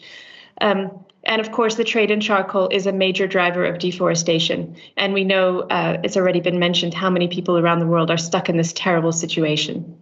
My own background is that I came from the electricity sector, which has already been mentioned on this as being an urgent development priority. I've been working with investment funds that focus on electricity distribution. And I never thought about clean cooking as an area where there could be promising companies, commercially viable companies. I always thought it was a bit of a no-hoper industry and probably not something that I could ever get involved in. And then I heard about Circle Gas, a pay-as-you-go LPG distribution company that's backed by the Kenyan mobile telephone company Safaricom. And honestly, I'd never thought about LPG as being really the solution to this problem. But as Dr. Birol mentioned, it is increasingly clear that it is a major part of how to achieve clean cooking around the world. I realized when I came across Circle Gas that there were 4 things that had changed recently, which really opened up the possibility for a sustainable commercial proposition to expanding clean cooking access. Cooking with gas, a clean burning fuel, is in many countries reserved for the rich and middle classes. It's a highly aspirational fuel and people want to use it, but in many cases cannot afford to cook with gas, which is actually cheaper in many markets, but they cannot afford the cost of the upfront equipment. However, the 4 things that have changed are, number 1, the widespread use of mobile money. Number 2, the invention of the pay-as-you-go smart meter for gas. Number 3, supportive government policy, which helps open up the price difference between clean and dirty fuels. And 4th, the fast growth of dense urban populations. The combination of these 4 things mean that a pay-as-you-go gas cooking business targeted at urban areas is now viable. Those trapped in poverty who could not otherwise afford a gas cylinder can now pay for gas 1 meal at a time. At Circle Gas, we are committed to fighting climate change, and we are in the process of registering carbon credits generated by our business, because when a customer moves from cooking with charcoal to cooking with gas, there is a significant reduction in net emissions. For our customers, gas is the only scalable way for them to access clean cooking, and our goal is to expand that access as much as possible until a fully renewable fuel source is available. Lack of access to clean cooking, as Dr. Birol mentioned, primarily affects women and children. And I believe this is one of the reasons that it has been such a neglected area compared to, say, electricity access. So this has been a huge personal motivation for me. Thank you. That's great, Hanan. Thank you. And what about you, Peter and Bern? It's a great pleasure to be here and glad that the world is looking at clean cooking solutions. I've spent my whole adult life working on clean cooking. So when I was 20 and I went to DRC, I saw deforestation in Congo and got down on my knees and cried and said I would commit my life to saving forests across the world. So jump forward to 2010 and I launched Burn Design Lab and Burn Manufacturing to really design the world's most fuel efficient biomass stoves and then to manufacture those locally. So since 2010, Burn has become, seems like it's breaking a little bit. Are you guys still getting me? I can hear you. I can hear you. Okay, good. I'm in the factory, and so sometimes the connection's a little bit bad. So we have now become the largest cook stove company in the world. We've produced and sold over 1.2 million units. And I think, and so now we're on track to really scale and actually do over 1.2 million units this year alone. So we make about 70,000 units a month now. By the middle of this year, we'll do 200,000 units a month. By the end of this year, we'll do 400,000 units a month. So it's really, we're in an incredible growth phase for the sector and for Burn. And so I think it's interesting, you know, for a long time, the clean cook stove sector was seen as being sort of problematic or dysfunctional. Hannah alluded to that it seemed like even though there was this huge need and huge opportunity, no one had really had addressed it. But we've had a number of independent studies of burn stoves that said, one $40 burn stove can have $1,000 of benefit to society when you add up the carbon benefit, the household savings, the reduction in health costs. So it's an incredible IRR for a country as well as for a household. So one household might have a benefit of 296% IRR increase. So burn kind of built itself on biomass stoves, but the real future is in electric. And so that is the exciting opportunity. People often talk about the lack of electric access on the continent, but the reality is urban markets have very high access to electricity. And cooking with electricity is actually the cheapest form of cooking on the continent. So cheaper than LPG, charcoal, wood, paraffin. So the real opportunity in the future is going to be on electric, and that will be supported by carbon, by pay-as-you-go. So we're very excited to roll out a whole new line of not just biomass, but also electric. Really interesting indeed. So obviously, financing to grow newly founded companies like yourselves is critical. So in this upcoming film, we will see how barriers to financing could potentially be addressed from a new fund.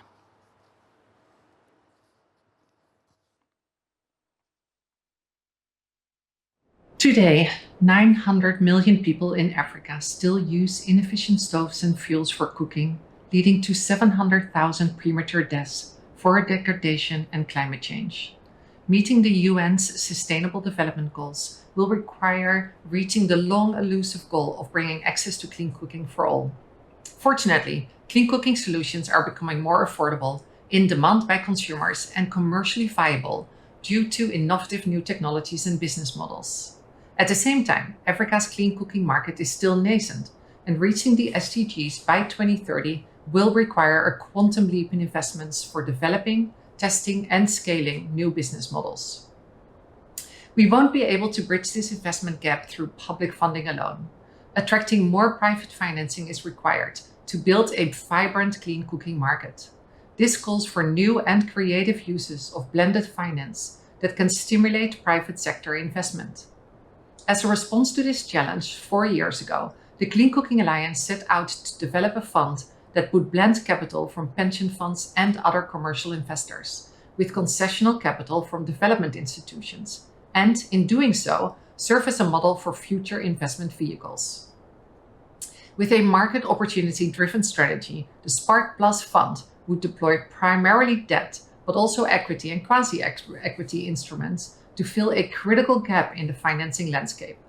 Spark Plus would take a value chain approach, finding enterprises that manufacture, distribute, and finance clean cooking solutions across sub-Saharan Africa. We partnered with Enabling Capital, an impact fund manager with a track record in microfinance and off-grid energy, and together we assembled a stellar team that would structure, fundraise, and ultimately manage this pioneering fund. It is with great pleasure that I can announce the imminent launch of Spark Plus Africa Fund, with approximately $50 million and a goal to reach a final capitalization of $70 million later this year. Investors in Spark Plus are a mix of private sector investors like family offices, foundations, and pension funds.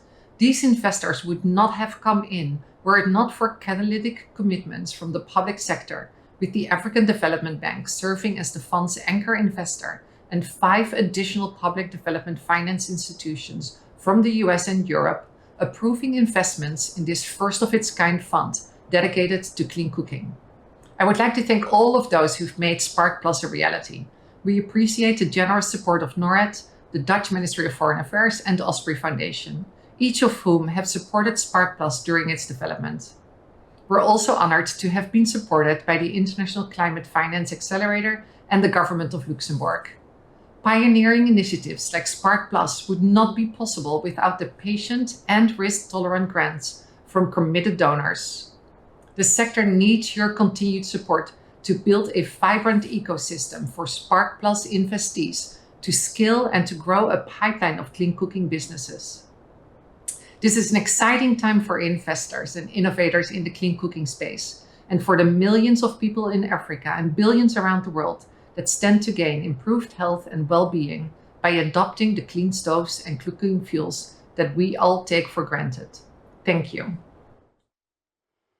Thank you very much. And thank you very much. And I'm delighted that we have Xavier Pierluca. You're managing partner at Enabling Capital, which will host the new Spark Plus fund that we just heard about. Could you tell us a little bit more about the fund and how it can potentially change the sector? Yeah, no, thank you very much. Thanks for having me in this great panel today. Indeed, it has taken us some years to raise Spark Plus at a level of $50 to $70 million. We're very excited about it, right? I mean, Spark Plus is the result of the cooperation of a very focused not-for-profit, the Clean Cooking Alliance, and us, Enabling Capital, an experienced impact manager. We brought together our experiences and understanding of the sector and the characteristics of investing in emerging markets. This fund, right, has so many potential development impacts today, improving the health and livelihood of millions, increasing energy access, mitigating climate change, improving gender inequality, protecting the forest, etc. What DIMFNA indicated is that the key things we've done with Spark Plus has been to align in a blended finance vehicle, development finance institutions, public institutions, in order to crowd in commercial investors like family offices and pension funds, in order to further the outreach and adoption of clean cooking products and fuels in sub-Saharan Africa. Generally, that's a sector that would have struggled to attract such private investment.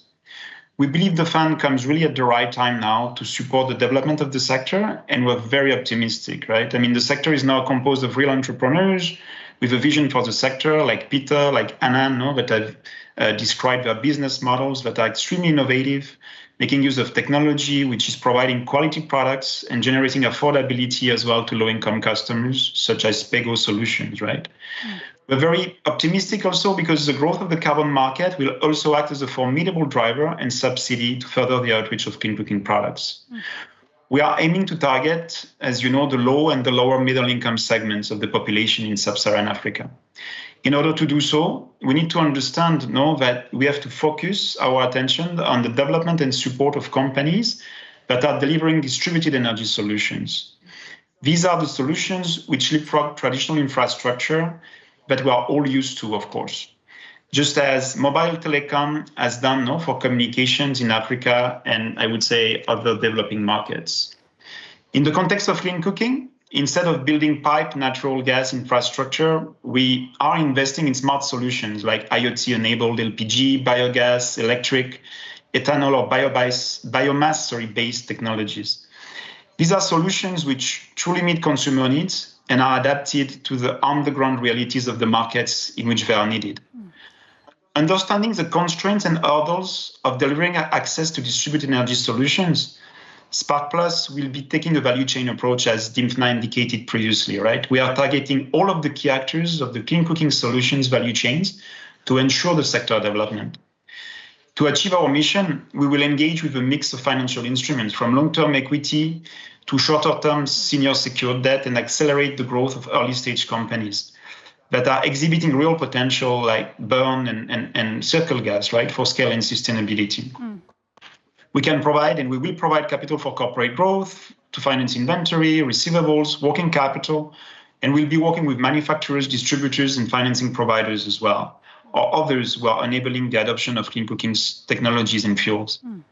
We are very thankful for the support that has been provided to the sector and our initiative to date, including our first close investors, as well as public institutions like NORAD, of course. We also want to participate as a field builder going forward. And our goal will be to act as a catalyst and ensure that many others, funders, will follow, will participate to bring the hundreds of millions, if not billions of dollars of private capital that are needed to reach universal access. Thank you, Xavier. So how important is it for burn and circle gas that a fund like Spark Plus has been established? And Peter, would you like to lead, please? Can Here we go, Matthew.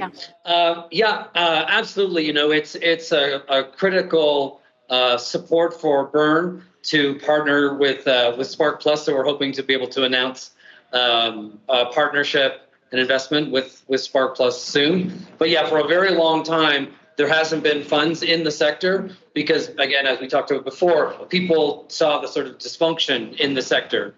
But I guess just to back up for 1 second, is the reason why Burn has been successful is because we're really providing a really strong economic value proposition. Right now, households spend $20 billion a year on charcoal. So just by providing a fuel-efficient stove, let's say 50%, you can save families $10 billion across the region. What's changing now is with carbon finance coming in, one stove in one household can generate anywhere from $100 to $500 in carbon revenue.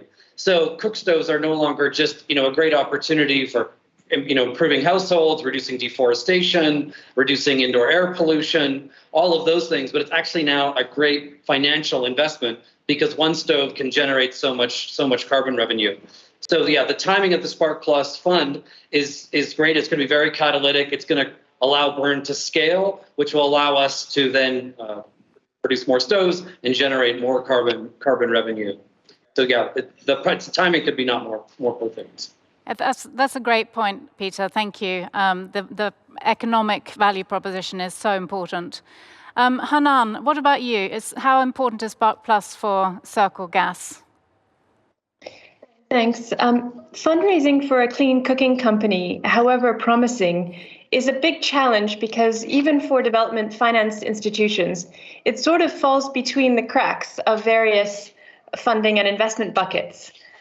Clean cooking is not normally considered in the experience set of the large infrastructure funds, even though in our case, the funding that we need is for infrastructure. Because it's retail equipment in the home and not a power plant, for example, that the infrastructure funds would be used to.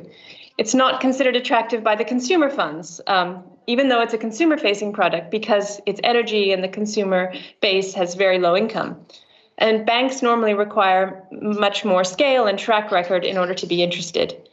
Impact funds are interested in clean cooking, but they can only usually fund very small ticket investments and have lots of very onerous strings attached. They're also very conditioned by their experiences in investing in solar home systems companies, which have very different business models and customer base to clean cooking companies often. The great thing about talking to the Spark Plus fund, even though it's still very small, and I hope that it gets much larger, is that they understand and value the clean cooking proposition that Peter mentioned, and as did you, Elisabeth. The fact is that cooking with charcoal is more expensive than cooking with gas in our markets, and the market for dirty fuels is a multi-billion-dollar market. There is definitely money to be made in selling clean cooking fuel. Thanks. Great, thank you. Vilde Grønn Larsen, you are Senior Client Executive at Export Finance Norway, and you've worked with small and medium-sized enterprises in Africa to help them secure funding. Having listened to Hanan and Peter describing their businesses and Xavier talking about the new Spark Plus fund, do you see a role in this sector for Eksfin? As a starting point, I would say yes. And I'm also very excited that we, as an export credit agency, are invited into this discussion. But when I say yes, it also comes with a few buts, unfortunately. I think also that I need to broaden the scope a little bit, not talking about just cooking solutions, but also access to clean energy in general. Though we can go, we can keep it at a small scale. But, one issue for us is that, of course, we, or Eksfin, is an export credit agency. So the financing that we provide is, of course, tied to Norwegian exports. And our mandate is to support Norwegian exporters and not development. That said, of course, we also like to see that the transactions that we participate in has a positive impact, and we do score transactions based on their contributions to the Sustainable Development Goals. But of course, given that it's tied to exports, we are a little bit tied in that sense. And of course, another issue for us is that our financing is on commercial terms, meaning that we have to be convinced that a borrower is able to repay a loan in accordance to agreed terms and with interest. And looking at startup companies, for example, entering into a new market, that's very often challenging. And if you are entering into a market with high risk catering consumers and perhaps small businesses, it's very challenging. So I do see that, in that startup phase, what we can offer is usually very limited. However, as soon as you have a proven business model, you have a positive cash flow, we are happy to discuss financing, scaling up the business. And we know that the market potential is huge, so that doesn't necessarily have to take that long. Of course, given that it's Norwegian content in the transaction. I think another issue is also that it's relevant is the business model. We cannot provide financing to suppliers or distributors of consumer goods such as gas stoves.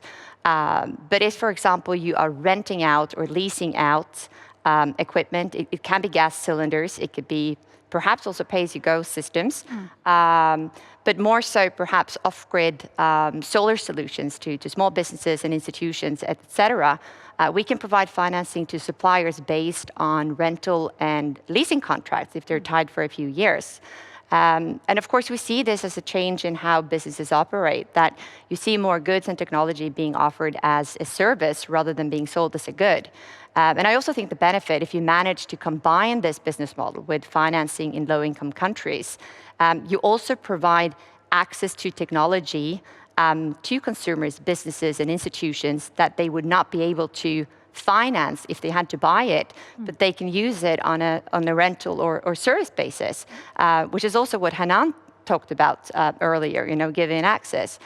So I think that's a positive thing that maybe we can contribute with, and we have been doing a few transactions under this model.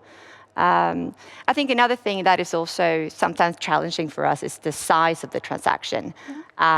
We don't, on paper, we don't have a minimum size, but of course it's complicated to put together a cross-border financing transaction. And it can also involve transaction costs, which means that from a practical perspective, usually that, there should be a minimum size of the transaction. Of course, it's difficult to pinpoint exactly what that size is, depending a little bit, on the type of transaction, the market you're entering into, the country, etc. But we are happy to look at small-scale transactions as well and see if that's doable.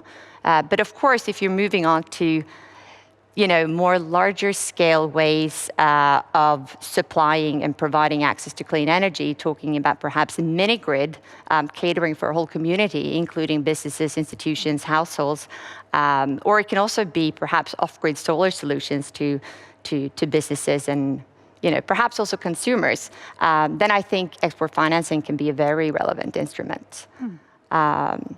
And actually, I have one more point, which can be useful. I mean, because we are an export credit agency, and we don't just provide long-term financing. We can also provide guarantees, and that could be risk mitigating guarantees. And we can actually also provide risk, political risk insurance to investors, also investors investing in commercial businesses in, high risk, in terms of political risk climates. So I hope also that could be a contributor to making investors more comfortable going into these markets. Yes, absolutely. I think guarantees are a big part of the solution as well. So I think there's no doubt about the need to increase access to clean energy. We all agree on that. But how should agencies like NORAD and investors engage in the sector of clean cooking and small to medium-sized enterprises to really accelerate progress? And can I ask you just to limit your comments to 1 minute each, please, and starting with Xavier.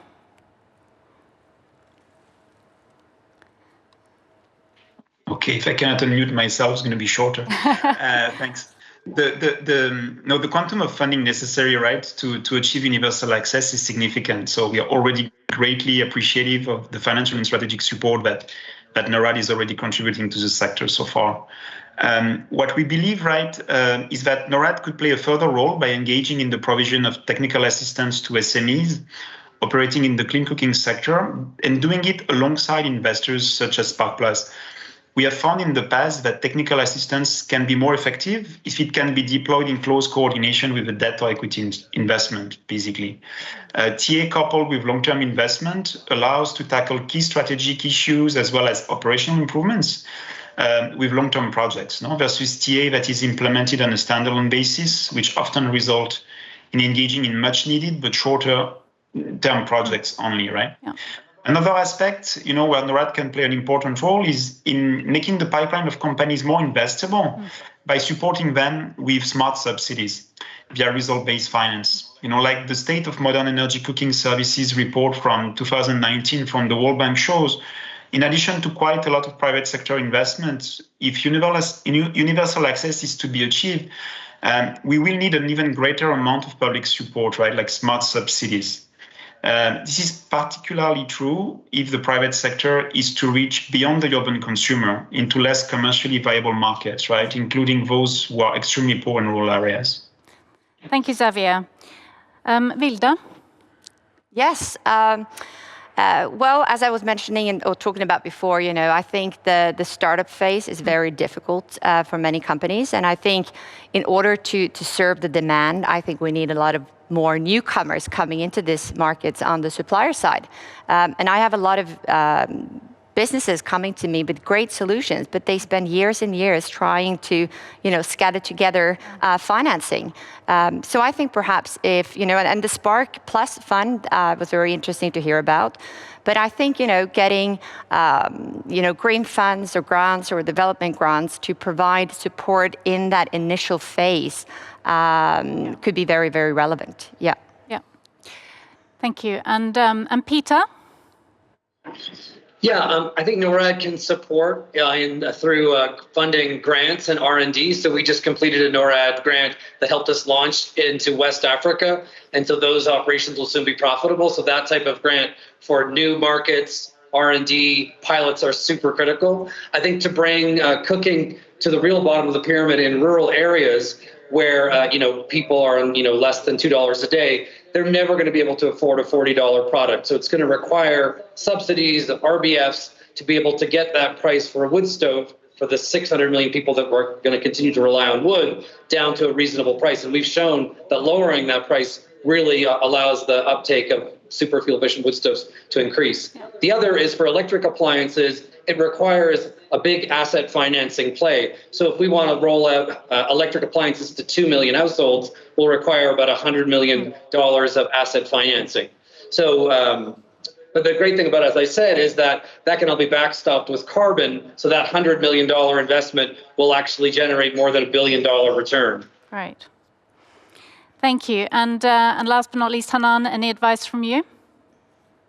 Thanks. I think Norad should continue to do what it's already been doing, which is raising the profile of clean cooking as an urgent issue, and also the role of LPG in achieving wider access to clean cooking, which also Norad is really a leader in doing very evidence-based work in understanding the role and the importance of expanding access to LPG. More broadly, for grant-making bodies, digital products like the one Circle Gas uses with our smart meter have really rich household-by-household usage data and are really well suited to delivering subsidies to customers to help make something out of reach more affordable. Thanks. Great. Thank you so much. Now, we have a little bit of time left, not much, but just one final question. This conference is about game-changing solutions. So can you just finally limit to 1 minute each? Any game-changing solutions you see in this sector? And starting with Vilde. Well, I'm glad to say that there is innovation happening on the financing side as well. And as I mentioned before, we have been able to provide financing to suppliers of services, and we provide financing upfront based on a service contract entered into for a few years. And I think this is quite groundbreaking, and I haven't seen any other institutions doing it yet.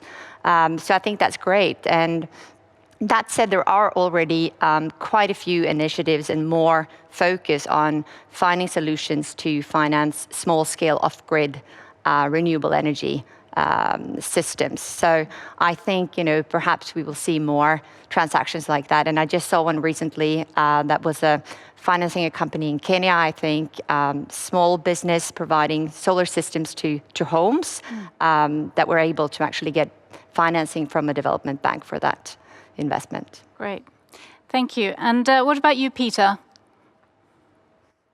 Yeah, I think that the big opportunity is going to be in electric, urban, on-grid. So in the pilots that we've run, that the savings that people get from using electric is roughly about $3 per week, and the cost of ownership is about $2 per week. So we could actually roll out electric cooking across all urban environments using pay-as-you-go and electric appliances, and in 10 years' time, displace all charcoal consumption in urban sub-Saharan Africa. So that's the exciting opportunity we see. Wow, great. Hanan? Thanks. At Circle Gas, we have our proprietary software and hardware suites, and we are just continuing to invest in R&D and the potential that can come from cheaper access to telephones and continued features in both phones and our smart meters. So we're excited about that. So watch this space. Thanks. We will most definitely watch this space. And Xavier? Yeah, no, thank you. I think many elements I'm gonna embark on have been mentioned already, right? But I think it all comes from one key concept, no? That in clean cooking and access to energy, generally speaking, we need to offer clients aspirational products, right? Products that they can desire to own and use, no? And we need to sell these products in ways which are affordable and align with our household cash flow patterns, generally speaking. So just like Unilever discovered, right, several decades ago with the introduction of sachets, of fast-moving consumer goods in developing markets, which require small regular payments without the need for large upfront purchases, the same can be achieved, right, in access to energy. So the off-grid solar sector has already demonstrated that pay-as-you-go business models can generate affordability mechanisms that are necessary to broaden right access to lighting products. And examples such as Circle Gas are showing that the same is true for clean cooking, right? So LPG with smart meters is also particularly suited, but this approach can also be implemented, as Peter indicated, right, for biogas, but electric cooking solutions, no? Biomass cookstoves companies are also integrating pay-as-you-go technology into stoves.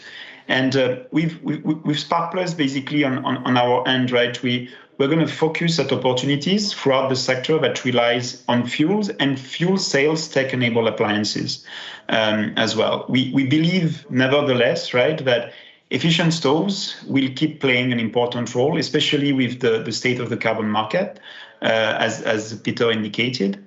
But lastly as well, I just want to mention that, we're speaking about technology, right? But we also need to drive partnerships in Africa that are less technology driven, but with intermediaries such as microfinance institutions or distributors, no? These can be winning strategies as well to further the outreach of products. And at the end, right, we need to solve for the last mile question, right, of distribution in Africa and the financing hurdles in all of these markets. Great, thank you so much. Our time is up, but thank you to our great panelists. And clearly a lot more needs to be done, but there are certainly opportunities starting to emerge. Thank you so much. What a wonderful panel. Like I said when I was introducing you, it's been really interesting. You've pointed to the technology, but also the funding opportunities. So we're really happy to have had you. We're now headed for a good long break. And when you come back, we'll discuss the power of facts. So please be back at 1 o'clock Central European Time.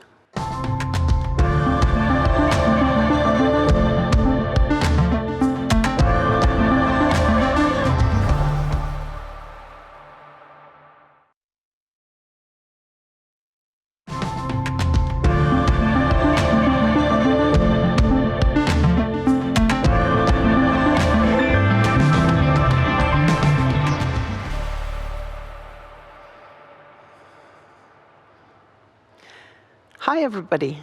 In this last session of the 2022 NORAD conference, we will take on the world's largest and most ambitious agenda, the Sustainable Development Goals. Once again, NORAD's Director General will be back with an introduction, let me put it this way, from the dungeons of Omicron.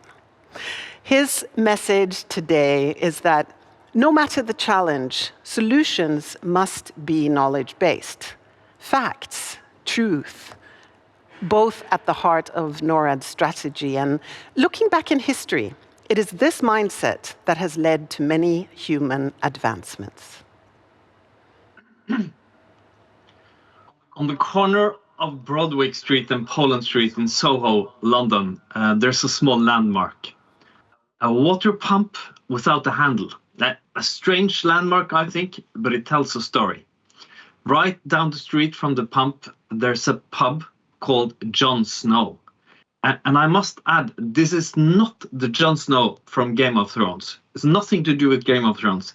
This guy is an actual real-life hero, just wait. But what is the connection between this pub and the water pump? Well, in 1849, there was a cholera outbreak in the neighborhood. It was dramatic. Each outbreak took many lives. It was a common cause of death. A doctor, the real Jon Snow, was convinced that the sickness spread because of contaminated drinking water. He was laughed at, and his theories was met with forceful resistance. Because as everyone knew, it was the foul smell in the air that caused cholera, not water. But Snow was a persistent man. 5 years later, in 1854, there was a new outbreak of cholera in London. Jon Snow started working. He interviewed a lot of those infected and found that they were all connected to a specific water pump. Hesitantly, the local government finally removed the handle of the pump so it could no longer be used. The outbreak stopped. Jon Snow was right. The disease spread through water, not smell. And this small pump, or rather the removal of it, changed the way infectious diseases were managed. It became a game changer. The next part of the Norad conference is about how we use knowledge to inform development efforts. There's a phrase that some Norwegian viewers will have heard me use a number of times. Fakta har makta, and it also rhymes in Norwegian. It means, like Norad formulated in our strategy, that facts inform policy. Our rationale is this.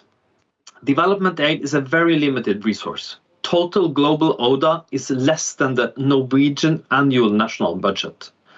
But these limited resources do the most important job in the world, to abolish poverty, cut emissions, and reduce inequality. And we spend the money in some of the world's most complex contexts. So quite simply, we do not have the luxury not to work fact-informed. I'm a great fan of the work of Abhijit Banerjee and Esther Duflo. They've been pivotal in using evidence and scientific methods to measure results in development economics.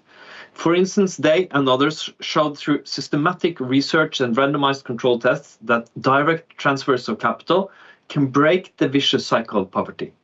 Because often, poor people are poor simply because they were born poor. To study the effects of our grants in a more systematic way, Norad is these days looking into a more formalized cooperation with JPAL.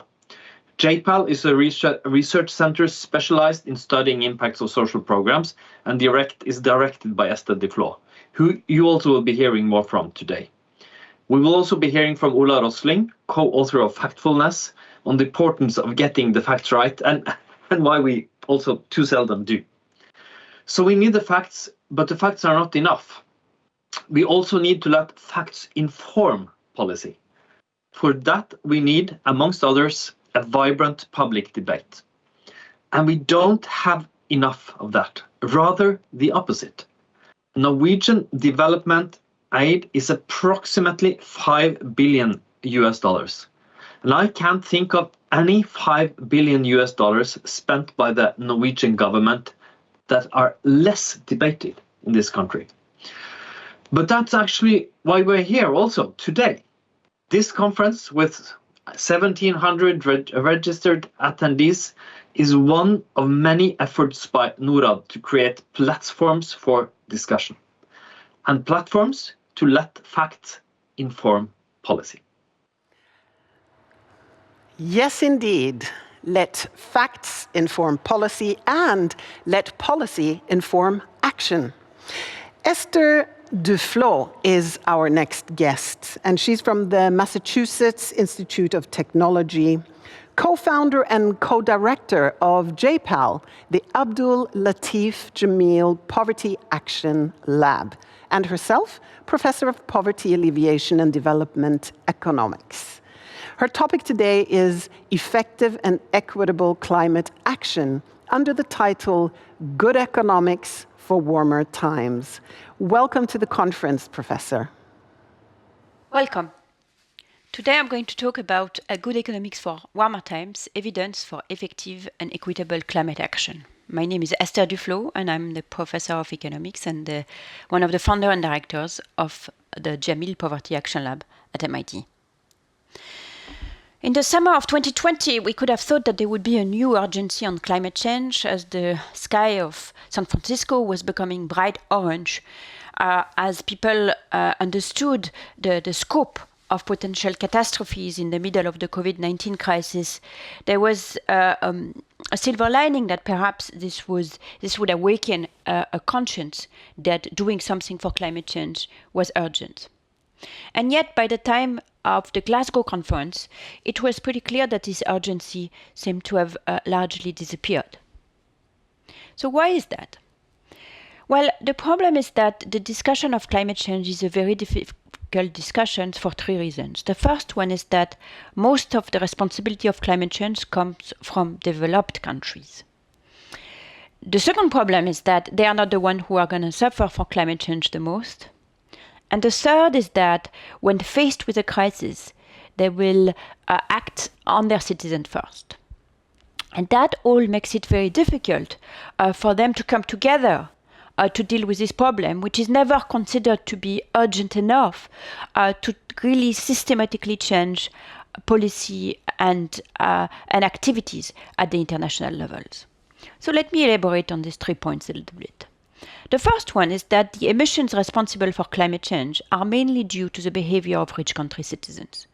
We of course know that historically that it is because of the way that today's rich countries have become rich that there is a stock of CO2 in the atmosphere that is threatening the planet today.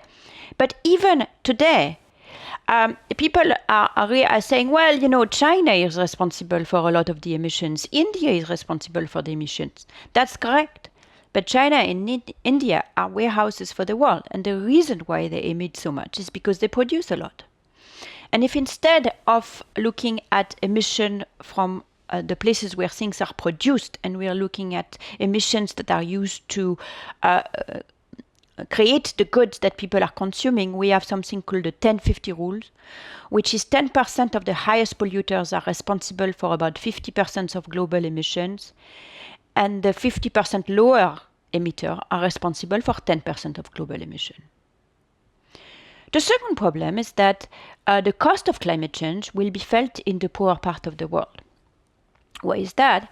Well, because poor countries tend to be in warmer places, and therefore, as the planet warms, all of the climate models are predicting that the increase in very hot days, that is days above 32 centigrades, will be mainly in the poorer countries, as you can see from this map in South America and in Africa. And even more so by 2050, where you see, for example, the Sahel regions becoming incredibly hot. The second issue is that because there is less possibility to adapt in poor countries, a given hot day is more likely to lead to death in India than it is in the US, for example. So the increase in the number of deaths is several-fold in India when the day is about 32 degrees.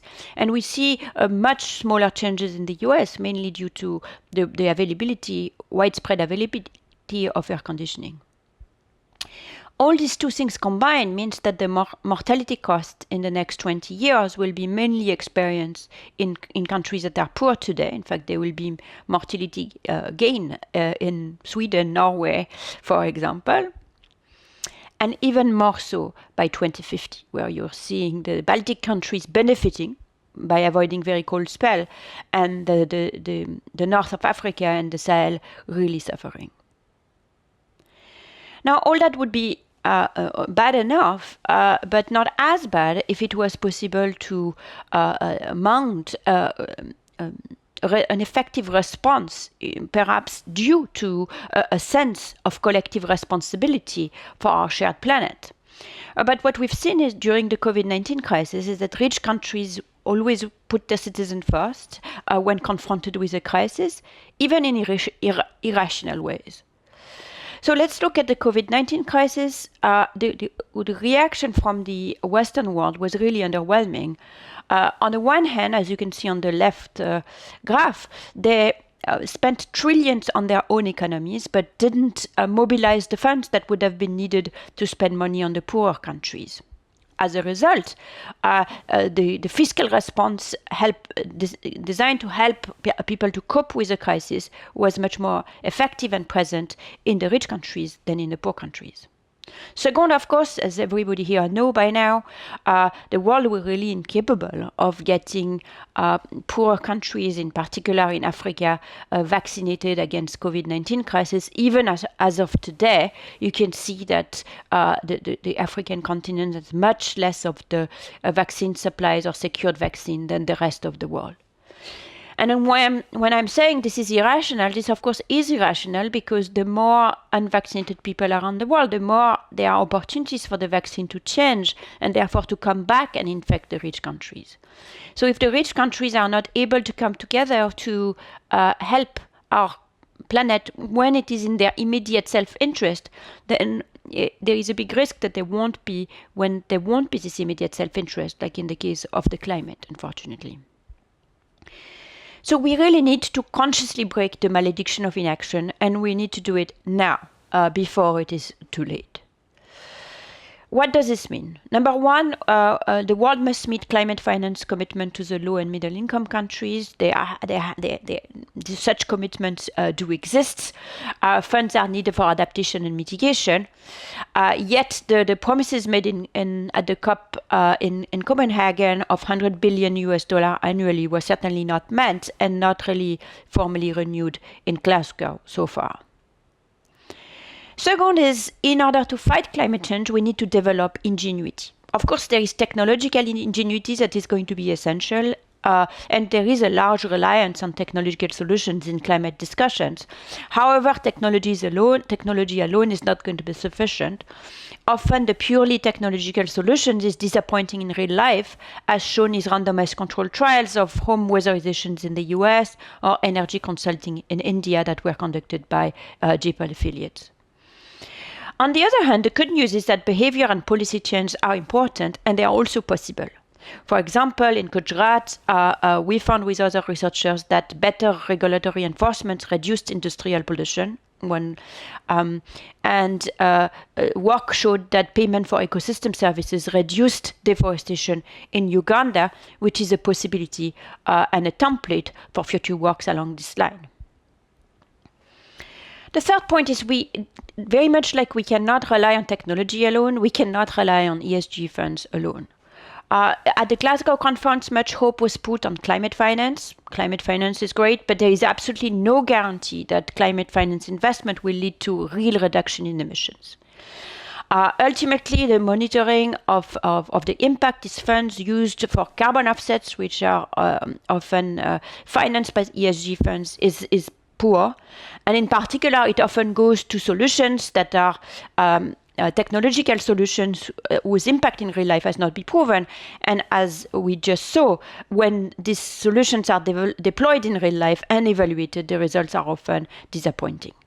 So in order to maximize the impact of these ESG funds, we need to know much more about what works and what doesn't work to reduce emission or to offset them in some way or the other. And we also need to rely on policy as well. The last point is we can't tackle climate change without tackling inequality within and across countries. And the reason is that if people, in particular poor people in rich countries, perceive climate change to be a concern of the rich people, which is to be paid for by taxes imposed on the the poor people, then they are not going to want to vote for this, and they are not going to support these efforts, with two consequences. One is that the efforts are going to stall, and the second is that it could lead to the rise of populism and a backlash against both social and environmental efforts. And this is an example of a slogan that was deployed against carbon taxation in France. And the problem was that carbon taxation came on the heel of a decrease in wealth tax, or in fact an elimination of wealth tax. So this was seen as something which was anti-poor. The upshot of all of this is that there are many things we don't yet know. There are many things we don't yet know about how to change behavior, how to do this in a way that is equitable both around the world and within countries. And therefore, development organizations such as NORAD can and should generate and use evidence to reduce poverty and emission more effectively. How can they do that? First of all, invest in randomized evaluations as a tool for innovation and learning. There are many candidate solutions. You can try them out, create a library that both private and public actors can rely on to inform their decision-making and their choice in what to invest. Leverage data for climate action, reduce barrier to access, and incorporate insights into decision-making. And have launch evidence to policy units, evidence labs, such as, for example, the Fund for Innovation and Development at the Agence Française Développement, which both is investing in climate and development solution with an effort to evaluate them and scale up what works. And finally, not over and above these innovation funds, mainstream evaluation in the project cycle through earmarking for funding, personnel, and partnership for evaluations at the design scale. It is only by learning more and generating evidence at an accelerated path that we will be able to generate the type of positive dynamics that can break the malediction of inaction. Thank you so much. And thank you, Professor Duflo of MIT.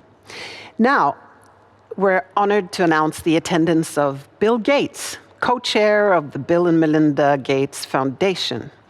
In his talk on leadership in global health and development, Mr. Gates will be looking at the critical year ahead.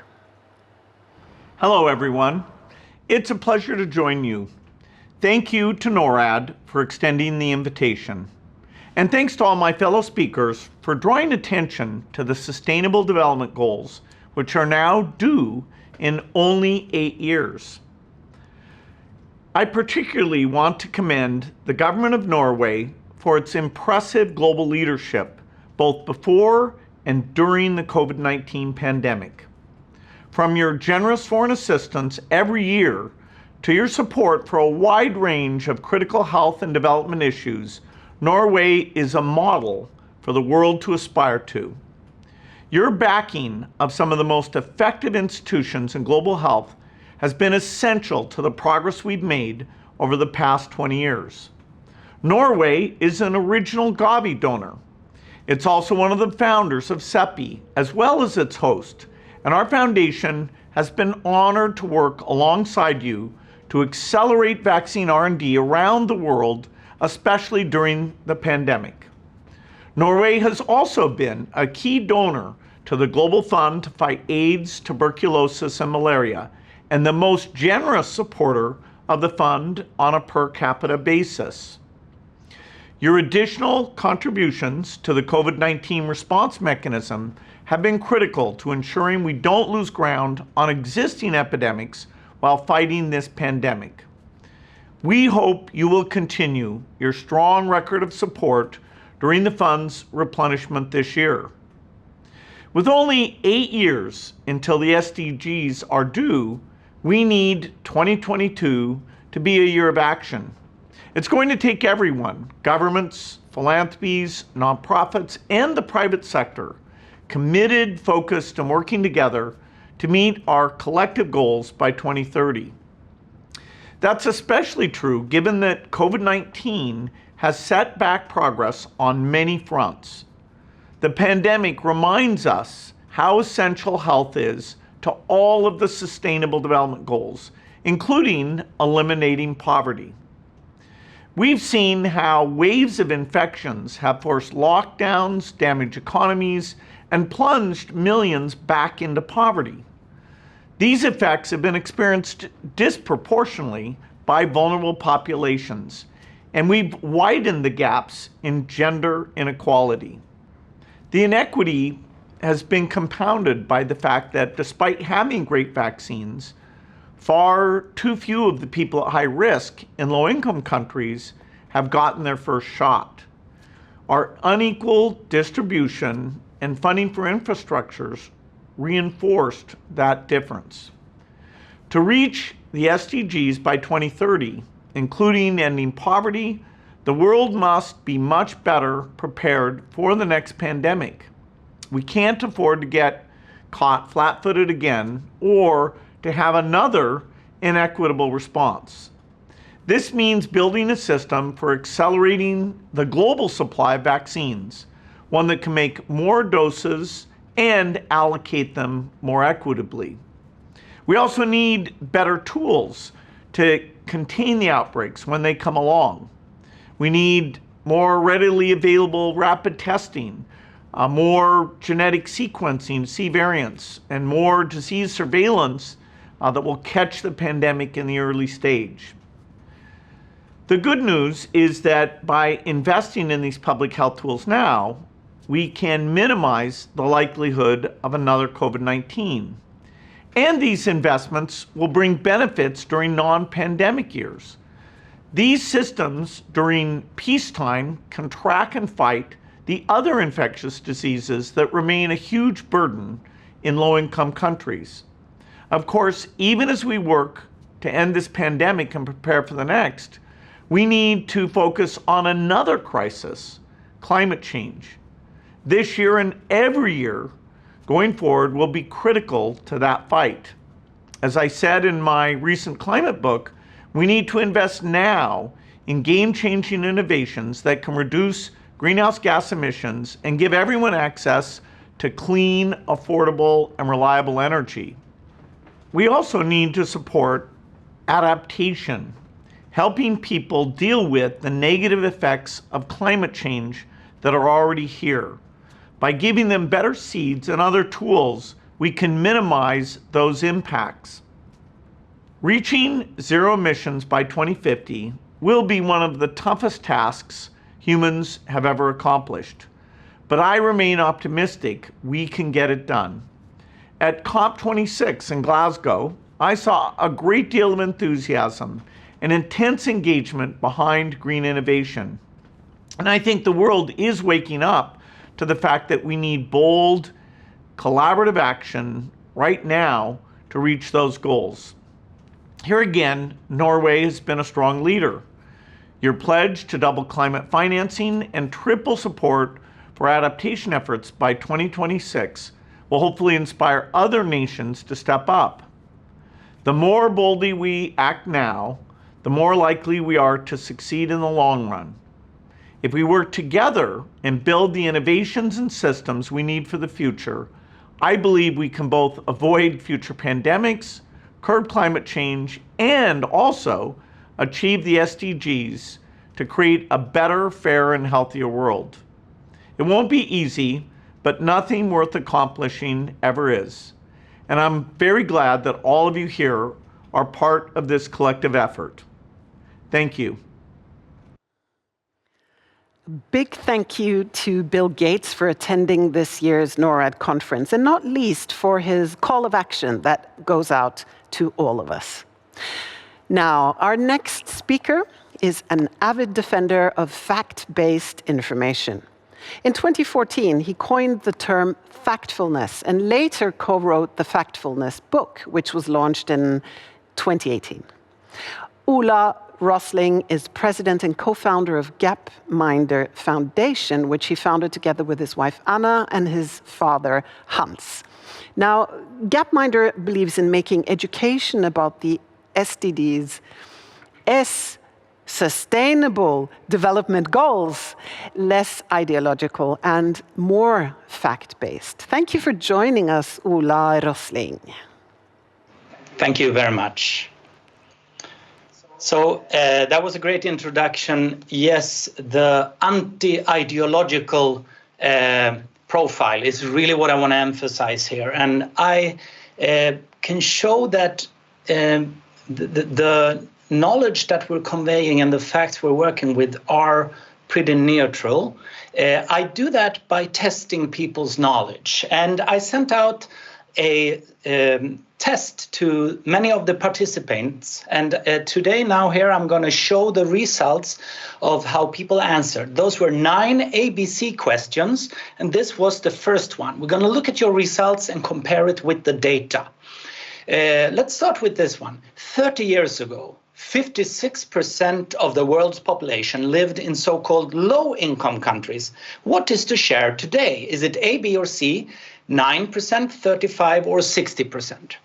Let's look at this starting in a very, very long perspective. Let's go back to year 1800 and look at 2 indicators, because I also asked a question about life expectancy.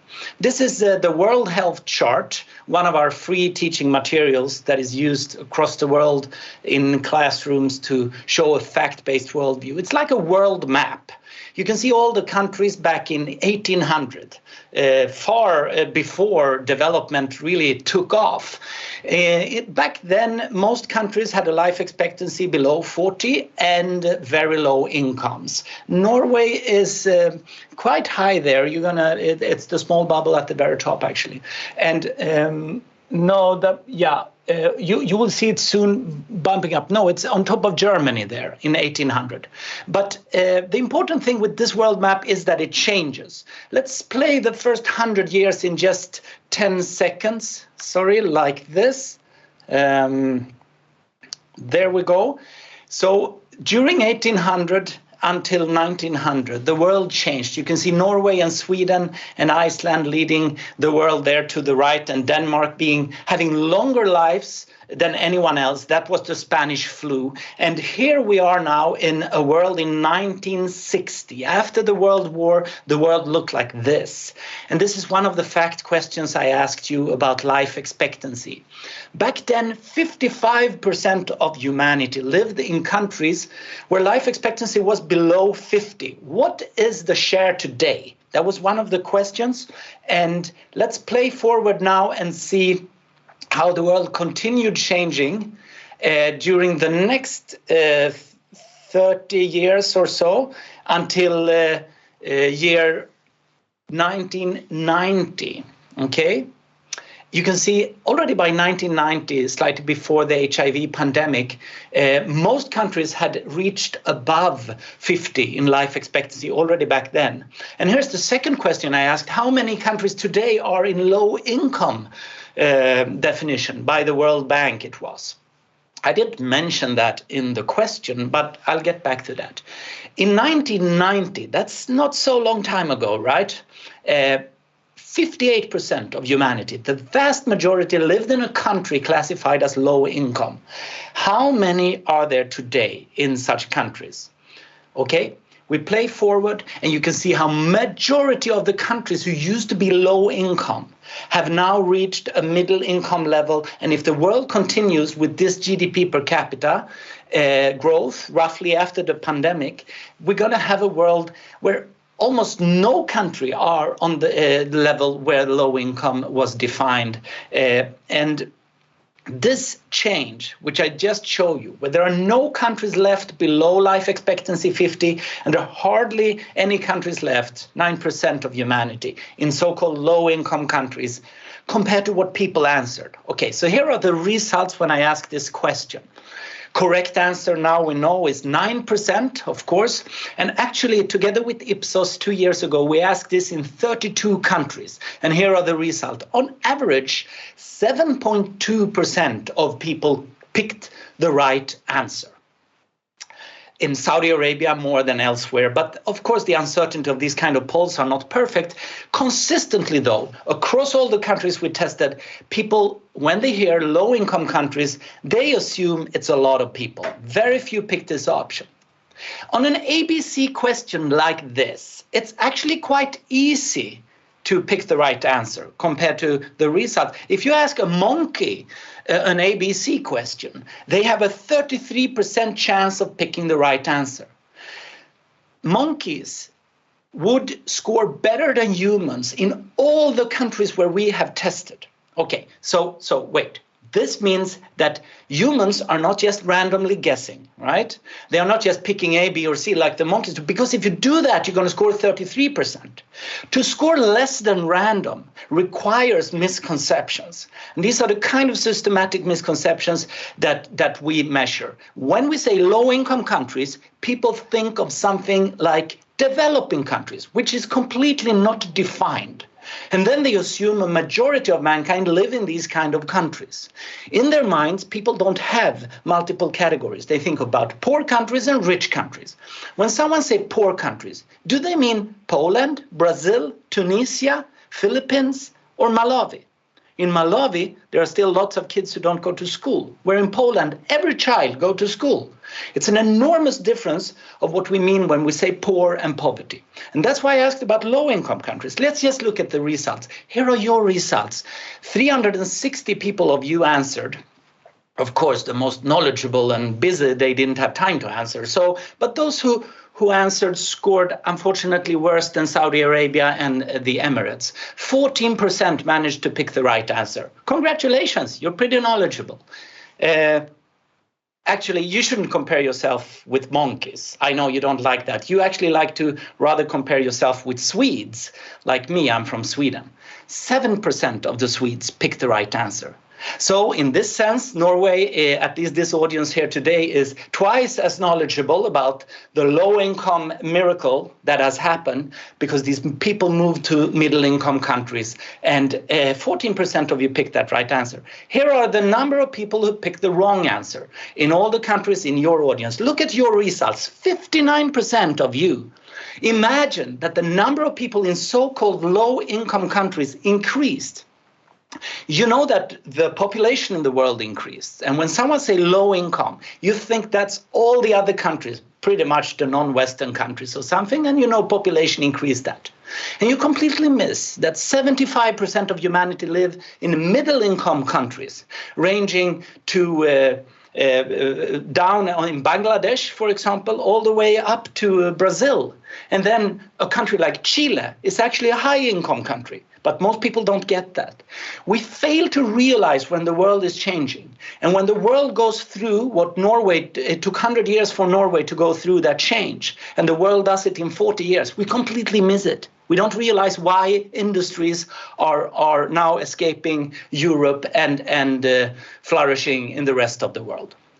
So that was one question. I asked you 9 questions, okay? This was the one at the very bottom. And I'm going to focus, of course, on those where you scored bad. There were 4 of them where you scored better than chimpanzees. So I'm going to skip them completely, even though, of course, it's not really a good thing that almost half of you believe that many countries have short lives and you think extreme poverty in rich countries is quite high, etc. But let's forget about that and instead focus on the things you don't know, because that's what our foundation do. We don't really work with education. We try to get rid of misconceptions. So where you score worse than random, there is a job for us to do, right? The many yearbooks that come out and the climate reports, most of us, we hear about them. Maybe we print them out and put them under our arm like this and pretend that we read the book. But most of us don't really consume facts, even though we live in the first time ever when there are lots of facts about pretty much everything. So this is the question. How are we going to make sure that we actually know the facts about the present when we try to forecast the future? Because those people in the middle-income countries moving up the income scale, they are going to consume more than any country or any population has ever done before.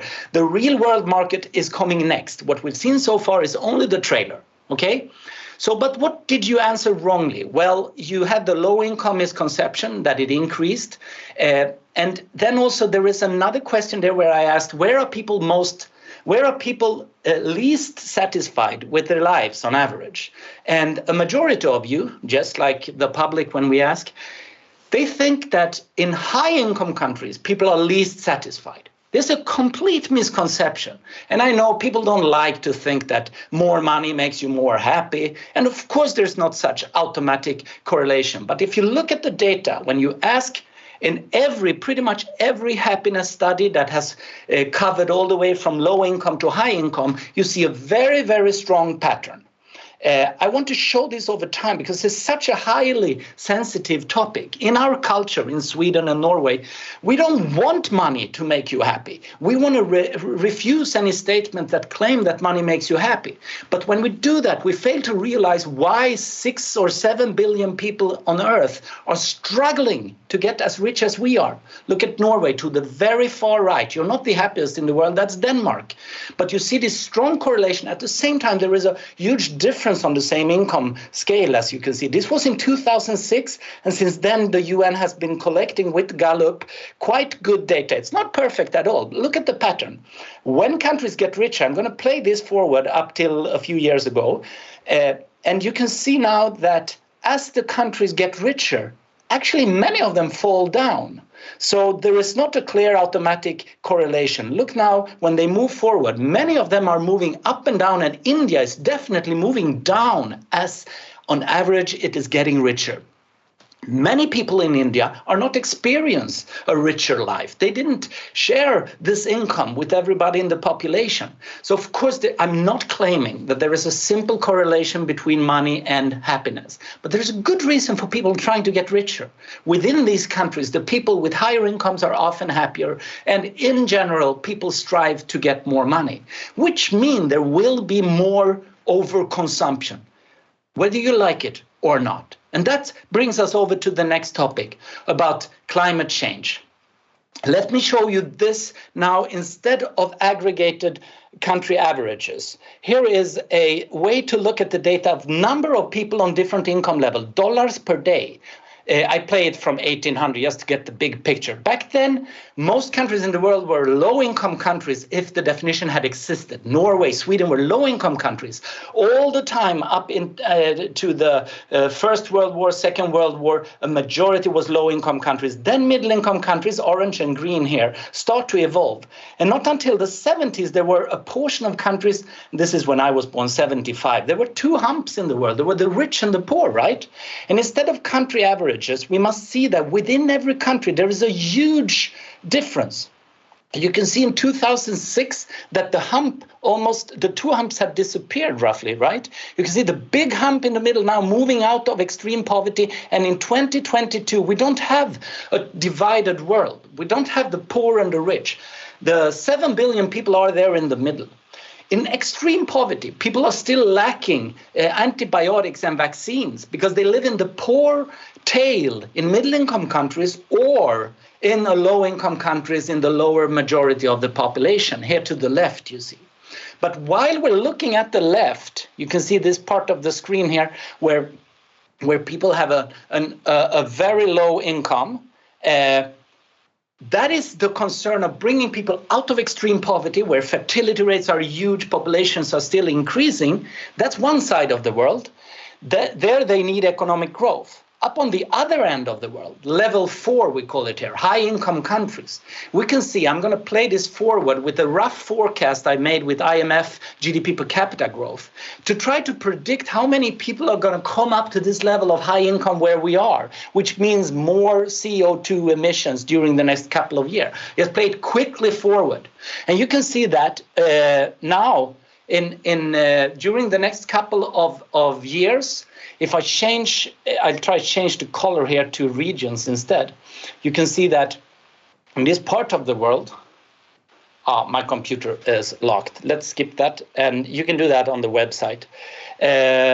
Basically, the amount of high-end, high-income consumers is going to increase in all these middle-income countries. And that's really what puts a pressure on the climate and the common resources that we share on the planet. And our ability, if we can integrate Europe into that big hump of middle-income countries so that we can collaborate and participate in that global development of the rich who are getting richer, right? I'm afraid that Europeans in general fail to realize the enormous increase of incomes and capacities and education of that big hump of 5 billion. We continue living in the past where we were ahead of the pack, as you saw in the first graph, but we are no longer. And very soon, we don't have a chance to mandate exactly the rules for everything. We need to start educating our kids about a more humble kind of European. Yeah, you've met Swedes, you know, jag är inte sjuk, jag är bara svensk. There is a superiority that used to be before, but now Norway is richer than us. But most people in Sweden still kind of think of Norway as the little brother. We need to redefine our perception of each other when the reality changes. And that is a challenge on a global level. So now I want to end with 2 questions about climate change, climate action. This first one is crucial. During the past 40 years, the amount of oil and natural gas in known research, what happened? Did it double? Did it stay the same, or did it drop to half? Most people believe, as you can see in this survey, we did a small survey in the UK and in Sweden, and almost everyone, of course, intuitively say, as we have consumed more oil and gas, there must be less of it left in the ground, right? It sounds intuitive, but our exploration of new research have increased more than the consumption. And this is the data from British Petroleum official data. Fossil fuel reserves at the top, we have oil, 2.5 times the amount we had in 1980, known reserves. Of course, a different quality of oil, etc. But the gas as well, 2.8 times what we knew in 1980. When people don't know this, they don't realize the challenge of climate action. The fact that they believe the reserves are declining, so they're probably waiting for an automatic price increase. When we run out of a resource, the price goes up and we will naturally switch to something else. That will not happen. The challenge really is, and I tested climate activists on this one, and pretty much everyone are wrong about it. The challenge is we need to stop using the fossil fuels before we run out of it. That's a completely different challenge, okay? Here is the last question. And this one, I'd say pretty much everyone is wrong about. What happens to the CO2 level in the atmosphere if we have the annual emissions today, okay? There's CO2 up there and we have our annual emissions. What happens? It increases up there, or it stays roughly the same, or it decreases. Most people intuitively say, if we have the emissions, it must decrease. It's wrong. If we have the emissions, it keeps increasing. How can that be? It's pretty simple, and it's very crucial. I say this is the most severe misunderstanding about climate action I know about. Please help spread this. Our material is free. I want to explain this to everybody. Every school kid should learn this in school instead of sitting and crying and just being aware. They need to understand how the climate works. Here is an example. If this is the emissions we have, humanity as total, in 2021 and next year we emit the same amount, and then next year the same amount again, right? Okay, everybody understands it keeps accumulating. Now I'm going to halve our emission. In 2025, imagine we manage to halve it. It keeps adding. You see, year by year, the cloud I'm sending up there is half as big as the previous year than it is now. But it just keeps adding, you see, at a slightly slower rate, but it adds up there. It's like a bathtub. If you keep pouring in water, it will increase, even though you pour in a little bit less. It's not until we reach zero that it stops increasing in the atmosphere. And most of you answered this question wrongly. How could you not know this? Haven't you talked about the climate pretty much every week during the last 5 years? In Södermalm in Stockholm, where I live, everybody talks about the climate, but they don't sit down and learn stuff. So what we're doing now, we're creating a free teaching material about climate facts. And when 95% of people are wrong about something, it means both the right politics and the left politics are equally wrong. So it's neutral. And these are the kind of facts we're finding, like the low-income question. It's where everyone are systematically wrong in the same direction. And it means we can have a third position and common ground and realize we're wrong about stuff. And this has implications, because the moment we reach zero net emission, look now what happens during the next 100 years, how much of that CO2 in the atmosphere will remain 100 years later? That was the last question I asked you. We move forward. This is a rough model only, right? The amount of carbon dioxide that naturally disappears from the atmosphere is extremely low. You can hardly see it. Okay, 100 years from now, roughly 95% of whatever we put up there is still going to be up there 100 years from now. We'll leave it not just for the next generation and their grandchildren, but it's going to stay for a very, very long time, because the tree, even if the trees capture carbon, as we learn in the photosynthesis, it's a very slow process, and then the trees actually let the carbon back again when they fall into the earth, etc. It's a very small loop, and not much is captured. It's really when it turns into fossil, that's when the carbon disappears. The 5% that will disappear over 100 years goes into the oceans, most of it. These facts we need to understand. Otherwise, climate action becomes an ideological, emotional debate.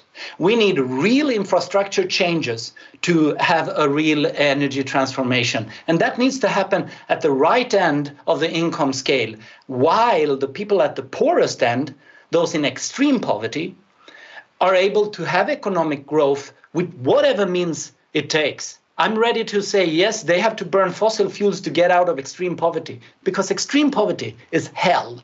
Okay? And the reason we want to stop climate change is to avoid human suffering in the future, 100 years from now. But there is human suffering already going on. We need to keep two thoughts in our head at the same time. We need to help people escape extreme poverty by building whatever infrastructure and resources they need to escape, right? That is one thing. That's at the low income end.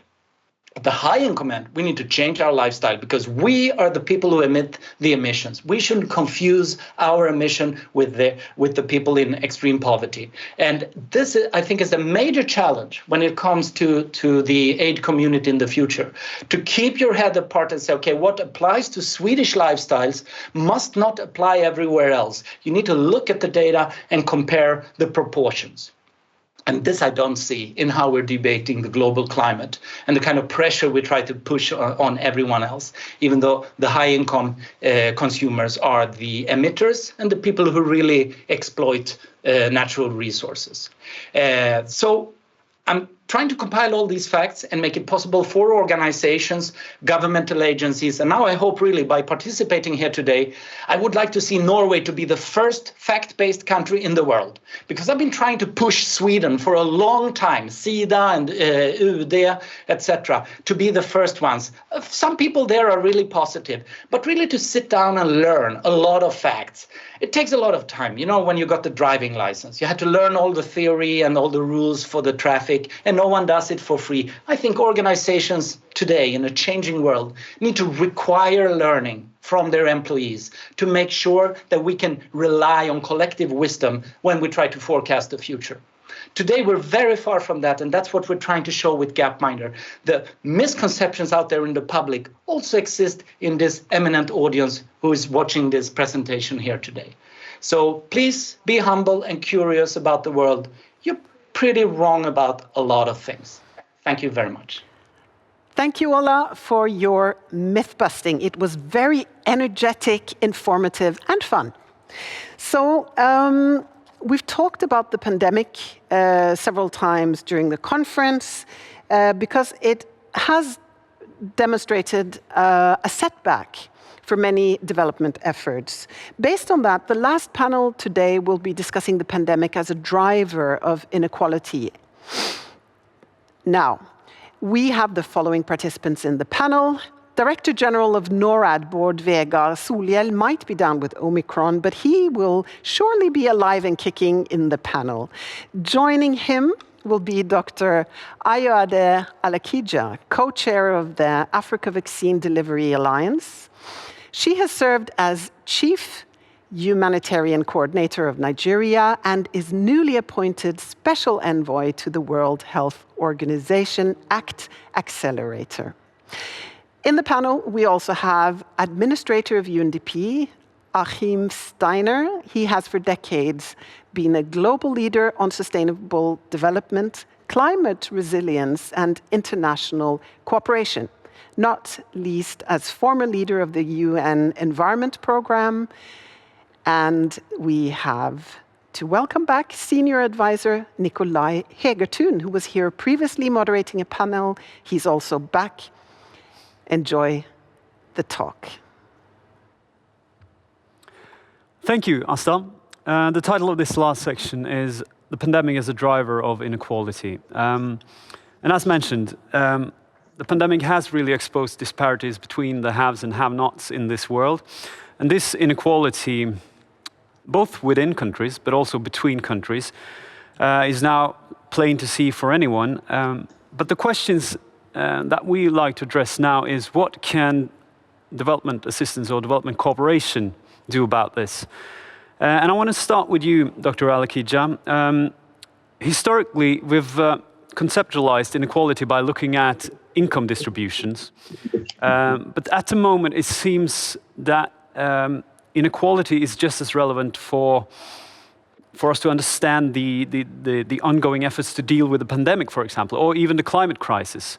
We've heard today that 10% of global emitters, that's just 770 million people, are responsible for 48% of global CO2 emissions. And the bottom half, that's 3.8 billion people, are responsible for around 12% of global emissions. So how should the development community relate to and apply these new insights and this broader understanding of inequality? Well, thank you very much, and it is very good to join you all. I'm very happy to see my friends. Bård, happy to see you up and about, and hope you're feeling okay. And also Achim, wonderful to be together with you again. Look, I think you actually have said it all in your opening statement when you talked about climate. I say often that COVID and climate are two sides of the same coin. Really, like COVID, like climate. As it goes for COVID, so it's going to go for climate. And those figures you gave were actually perfect. It was really quite stark. You know, you talked about 3-point-something billion people only responsible for 3% of the emissions.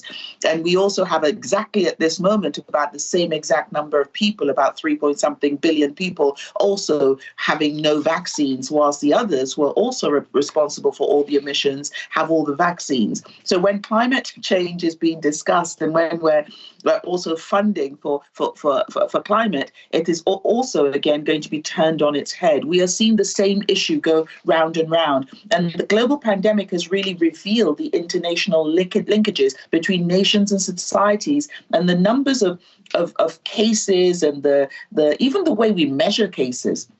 The metric by which we measure severity, you know, people are saying that Africa is not badly affected because Africa doesn't have ICUs overrun, Africa doesn't have hospitals overrun, etc. But there are no ICUs. There are very few hospital beds. So we cannot use the same metric. That in itself is inequality, the metric by which we measure the severity of the disease. And so we are also immediately disadvantaged because we are already disadvantaged. So the world says, well, we're not seeing your hospitals and your ICUs full, which don't exist. Therefore, you don't have a problem. Look, the pandemic has really shown the fault lines. You know, you said the haves and the have-nots, and that is the best way to put it. We are seeing an expansion in the inequity. You know, it's not just inequality. There's a huge difference between inequality and inequity. They're interrelated, but they're different.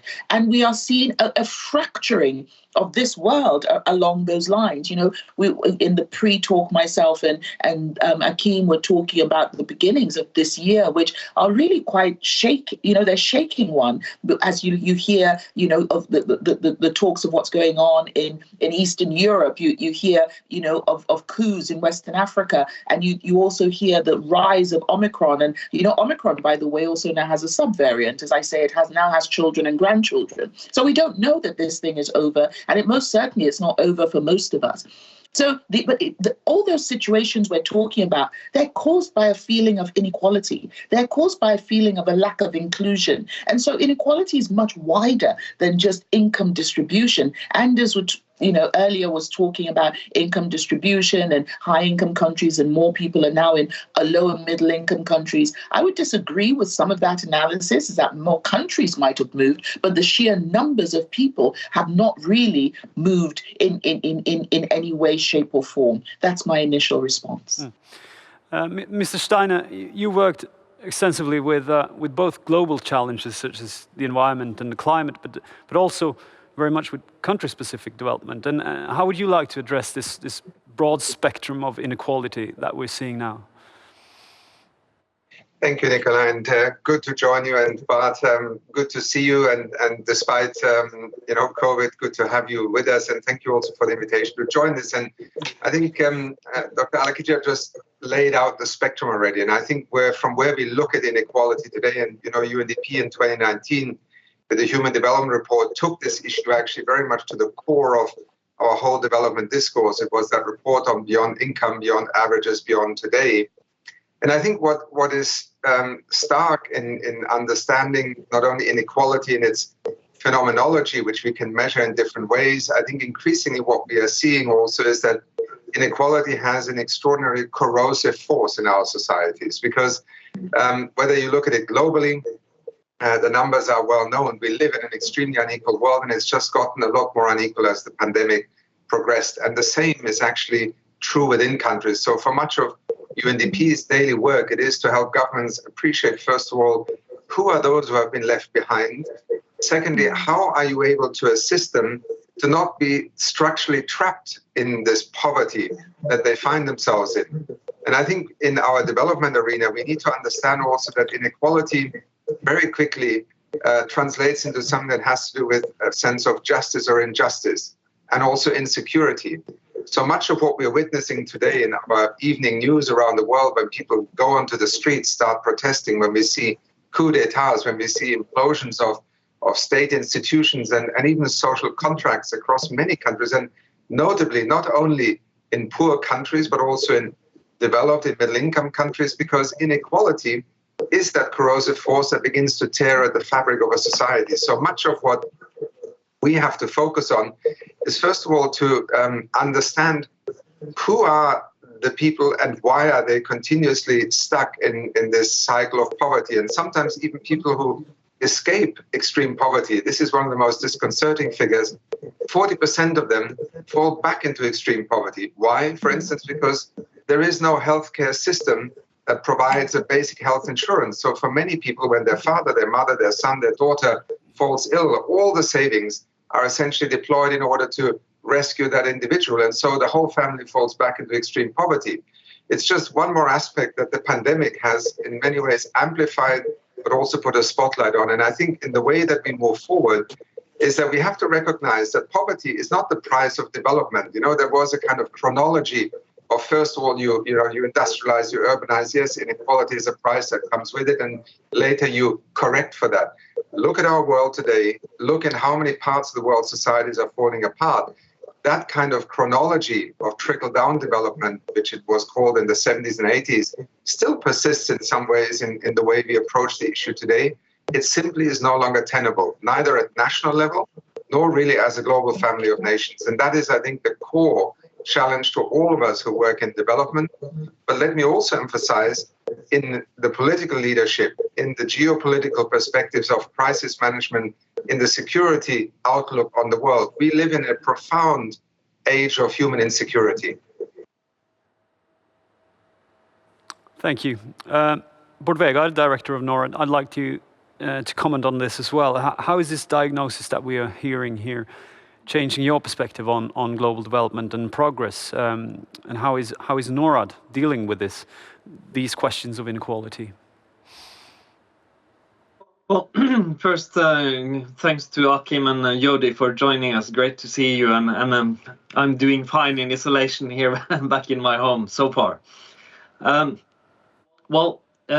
I think it's at the core, inequality will be at the core of development assistance and international development work in the decades to come, even more so than it used to. Of course, if you take the long view, we have behind us a generation or so of immense social and economic progress, right? And even though it was slowing down a little bit before COVID-19, We've seen extreme poverty falling. Growth rates were for many years higher in many developing economies compared to rich countries.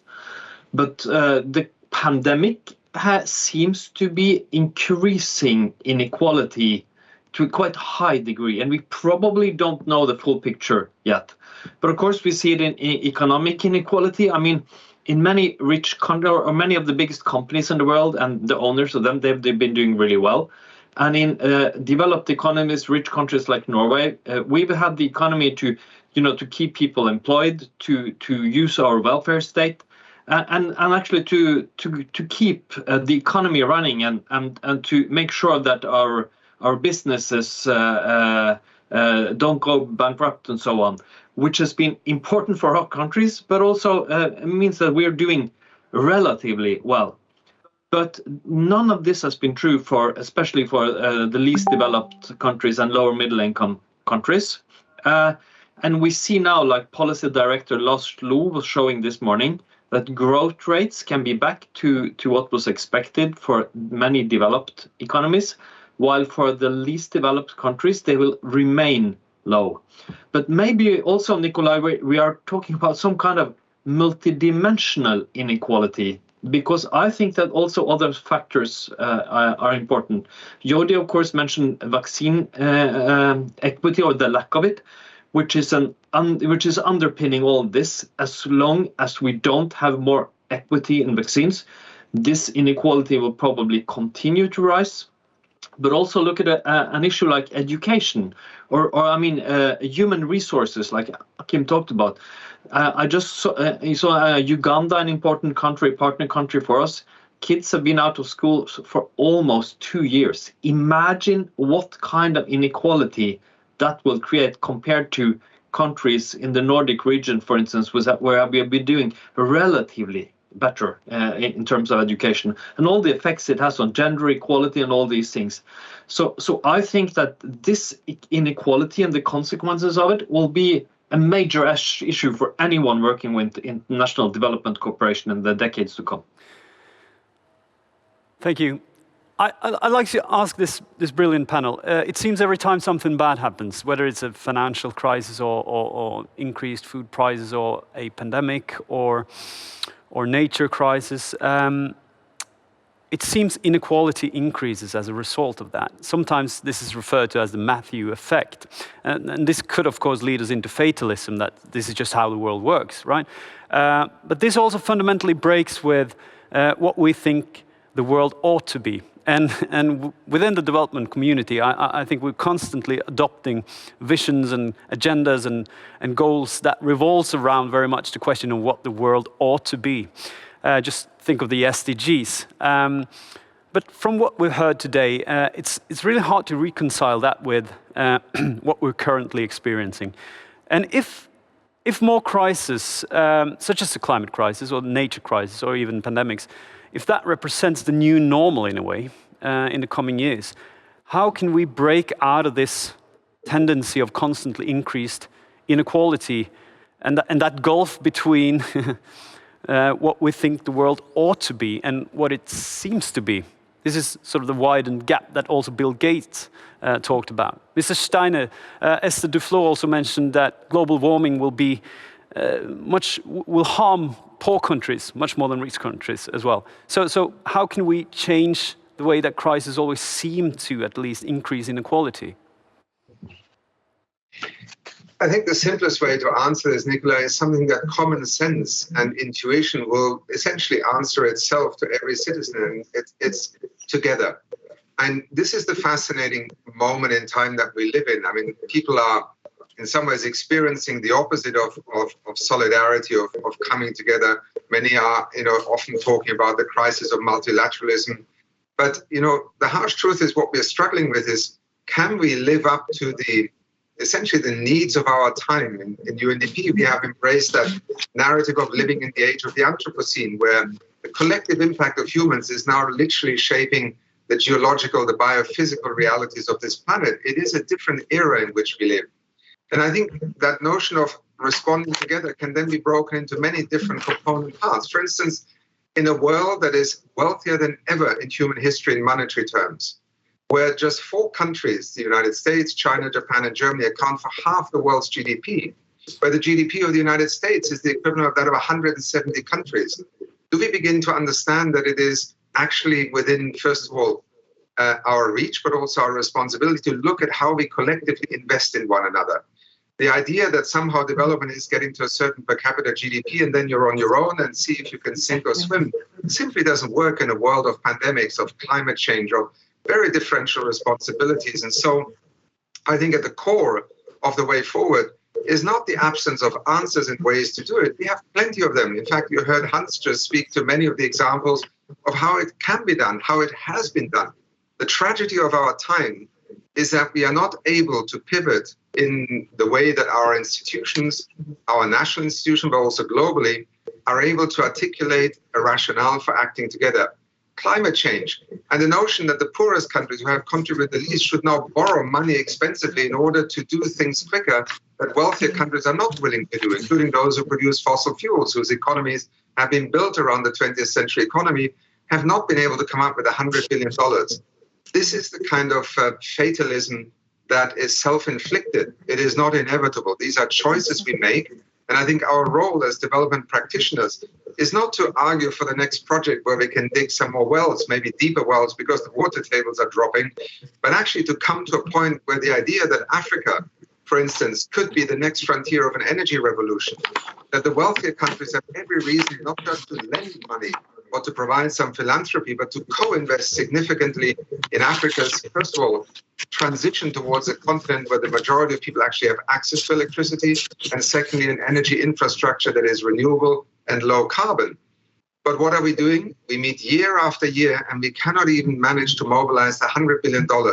And the same story translates into the response to the pandemic. And yes, politics is complicated. Our societies are very impatient.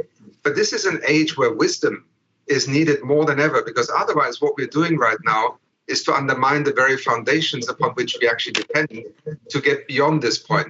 The fact that we can do this, that it is feasible, is beyond question in my mind. Dr. Al-Haqiqi, do you agree? How do you see the way forward in a time of crisis? Look, I think first of all, let me break this down. I think we refer to both inequality in this. We're mixing the terms: inequality, which are unbalanced conditions, unequal distribution of resource, and inequity, which is a state of being unfair and unequal. And there are unavoidable differences arising from poor governance and cultural exclusion. These are some of the things that we're discussing. Equity needs to be achieved before people can achieve equality. And so your question is how? I agree with a lot of what Hakeem has said. I mean, I think the current crisis that we're in is an opportunity for the world, for all of us to shift the balance of power, to begin to change the alliances and allegiances that control who has a say, who gets to make decisions, who gets to review and reorder things, who gets an invitation to sit at the table. I did an interview yesterday with Development Today with a journalist who's actually based in Norway, I believe.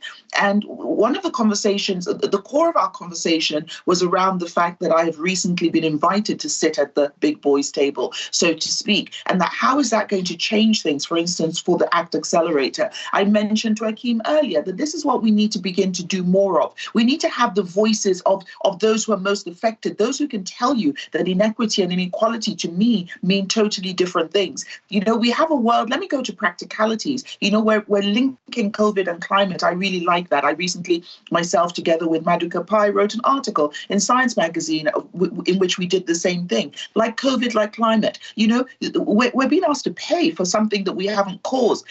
Half of my life is in the Pacific Islands of Fiji, and of course we've all seen the news this week. My dog, who is behind me, his name is Tonga, and he reminds me all the time of what has just happened in Tonga with the earthquake and the effects of climate on that part of the world. And yet the whole world is not including their voices to a large extent at the main decision-making table. Those very, very resource-challenged islands are being expected to cough up resources to pay for the inequity and the inequality that the West has caused them. I have seen the effects. I lived through Cyclone Winston and saw the effects of schools that were flattened, communities that were flattened. But Bart spoke just now about education. And again, I want to speak to education in the context, not of climate this time, but of COVID. Education has completely destroyed so many of the gains we've made in gender equality. And as a woman, I would have to really lean in on that. Girls are no longer going to school. Girls are being married off at a really early age. People are being sold into sex slavery because the poverty that has arisen as a result of COVID means that girls are being deprioritized in communities and in families. We have to go down to the basics of this. We can talk at a very high level about multidimensional poverty index, and we can indices, and we can talk about, what it is that can be done at sort of high level, but we also need a bottom-up approach. We need to go back to the basics of why we became development practitioners. There was a lot of participant observation going on back in the day, but now you don't need participant observation. You don't need people to go into communities and do participant observation because we have technology. We need to use that technology to bring in the voices from what we call the global south. That is the only way. That is the how of how we're going to fix the inequality going forward. We cannot have a world where we are so separated, where we're so divided, where the decision-making table looks one way and the rest of us at the end of the decisions, at the sort of receiving end of the decisions, look another. We cannot have one part of the world deciding who lives and who dies, who is educated and who is not, who has food on their table and who does not. So the how means inclusion. The how means lifting some up. Talent, they say, is universal. Opportunity is not. Creating opportunities so that those of us who have not had a voice at those tables can begin to show those who have had that voice and have the resources how we can work together, hand in hand, together as one, to make this world a more equal place. I think this is interesting because domestically, when we try to deal with, for example, rising income inequality, you tend to tax progressively. You tend to look at the needs of the poor, and then you look at the resources of the rich, and then you redistribute, right? But and some would perhaps say that foreign aid has been a sort of tool for a sort of global redistribution. But as we know, foreign aid is far from enough. We're talking about huge challenges here. What will an adequate response to global inequality look like then, on a state-to-state level? One thing is what we hope to achieve in poorer countries in terms of poverty reduction. That's one thing, where foreign aid clearly is one of the tools. But what are the implications for the rich countries? What are the specific consequences for rich countries as well? This seems to go beyond the existing tools that we have. I'd like to hear you comment on this. For Vegar, you can start this one. Well, that's a good question. And just drawing a bridge from the last one, because I'm a great fan of goals, really, to be honest. Not because they're realistic, but because they, maybe it's not my background in politics, but they draw resources, right? And they draw focus and attention, and they set a bar for us. And I think we've seen this, in many national contexts, but also globally. Look at the Paris Agreement, their goals, the MDGs, the SDGs, or the NATO 2% goal, to say something very differently. And that's also, I think, what we need to do now. We're in a situation now where the goals and the reality is diverging. It's becoming tougher to reach the SDGs and so on. What we should do is to challenge ourselves, the private sector, the public sector, everyone. What do we actually need to do to reach these goals if we are serious about the problems they will create? And my take on that would also be on inequality. Well, we're spending most of our resources, whether it be public or private, in our own country, in our own context. While the major problems now, the pandemic, the climate crisis, inequality, are global issues. Maybe we simply have to spend more there, use the evidence better, like we've heard, and and challenge ourselves to do more and do it better. Before we let the others comment, as we're approaching the end of this panel as well, but I would like specifically to hear as well, if you could say something about how should we tackle this increase of inequality that stems from, for example, within the pandemic response, that stems from the fact that health ministers and state leaders just like to prioritize their own populations first, right? If we look at the last couple of years, has this period been a major blow to global solidarity and to multilateralism? Or has it been an eye-opener in terms of the interdependence between countries? I would like to hear you comment on that as well. So you can comment on that, Mr. Steiner. Well, let me first of all agree with Bart completely. I think goals help us to focus, and I would make a very strong plea that the world has one set of goals right now, which are the Sustainable Development Goals. It is actually our agenda for, first of all, recognizing the key challenges, the key risks to our common future that we agreed in 2015. There are targets, there are indicators, but I think most importantly, we have a shared understanding of what will define what happens next in our world, on our planet. So in the midst of this crisis, there are some who are essentially getting entangled in the indicators and targets. I would appeal to all of us, don't get lost in the detail. The fact that we actually have the SDGs is also the very foundation for dealing with what ultimately will become the long tail of this pandemic. It is not the health crisis in itself, the virus as such. It is the social, the economic, the political fallout that will be a long tail. And our ability to act on that has to begin by also putting in place an equivalent stimulus that allows the wealthier countries of this world, and here I specifically also look to the G20, to put in place an SDG stimulus or something along those lines. I think the numbers are, as always, going to be something that one has to debate and agree on. But just for argument's sake, 10% of all the stimulus packages in the G20 country put together as an SDG stimulus, short-term for the next few years, to help countries recover, to avoid the kind of debt risk scenario that we already see. This is the most immediate just in the financial system, to address the extreme poverty that has grown by over 100 million people, to facilitate and accelerate the kind of investments that then allow us to, give access to energy. One reason why UNDP in the next 4 years has committed itself to something it has never done in its history, namely trying to assist 500 million people, 500 million people, to gain access to affordable clean energy, is not because we think this is easily doable, but because we think there is just no other way in which we can put forward a commensurate response and work with others to achieve this. And that is in part premised also on an understanding that the SDGs carry. You can deal with something like climate change, SDG 13, energy, SDG 7, poverty, SDG 1, with the very same project. Enabling rural communities across Africa through mini off-grids to have access to electricity is about poverty reduction, it's access to energy, it is about dealing with a low-carbon energy future, it addresses gender issues and gender inequality that I also referred to. That is the way we need to approach development, and we need to go to scale. If we continue to try to respond to this mega crisis with mini projects and initiatives, we are doomed to fail. And just the last word, do we know what the outcome will be in terms of solidarity, multilateralism falling apart as a world community? No, I don't think we do. But to those who say, oh, it's all too late and we have fallen apart, no, we have not. We have gone through these crises in history.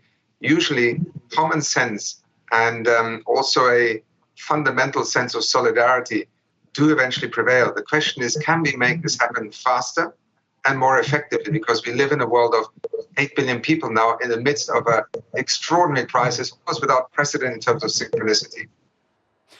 All right, Dr. Alakija, just 30 seconds, final comment. What are your thoughts on what the pandemic is showing us about ourselves and the international collaboration and global collective action?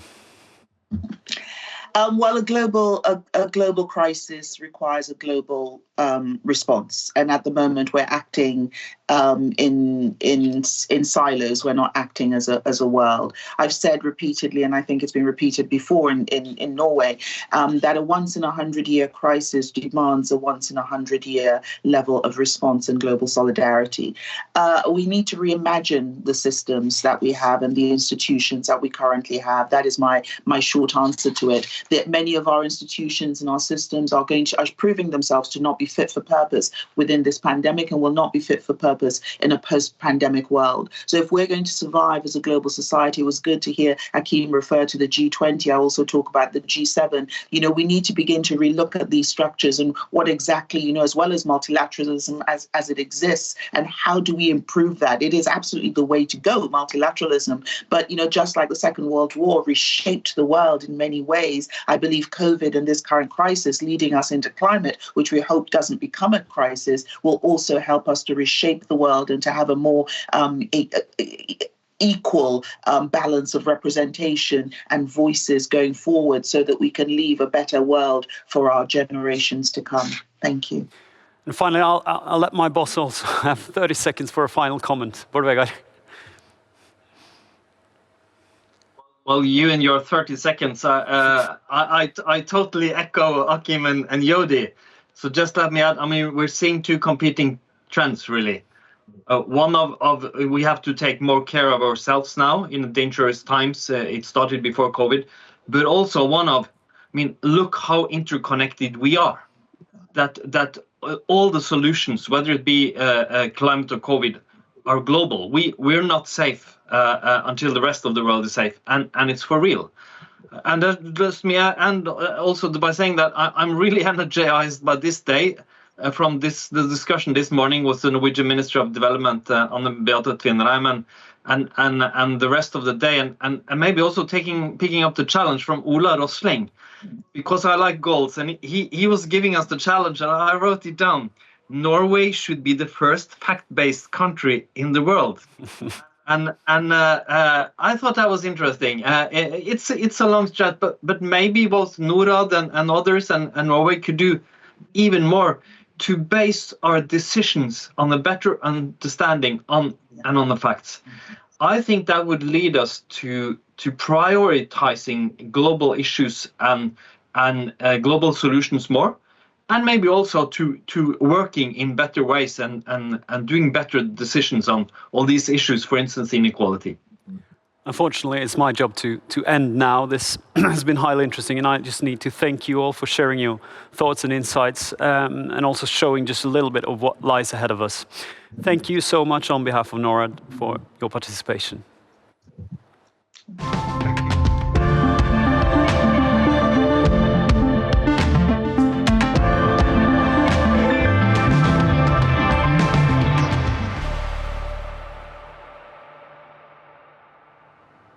Ladies and gentlemen, this conference has 3 take-home messages.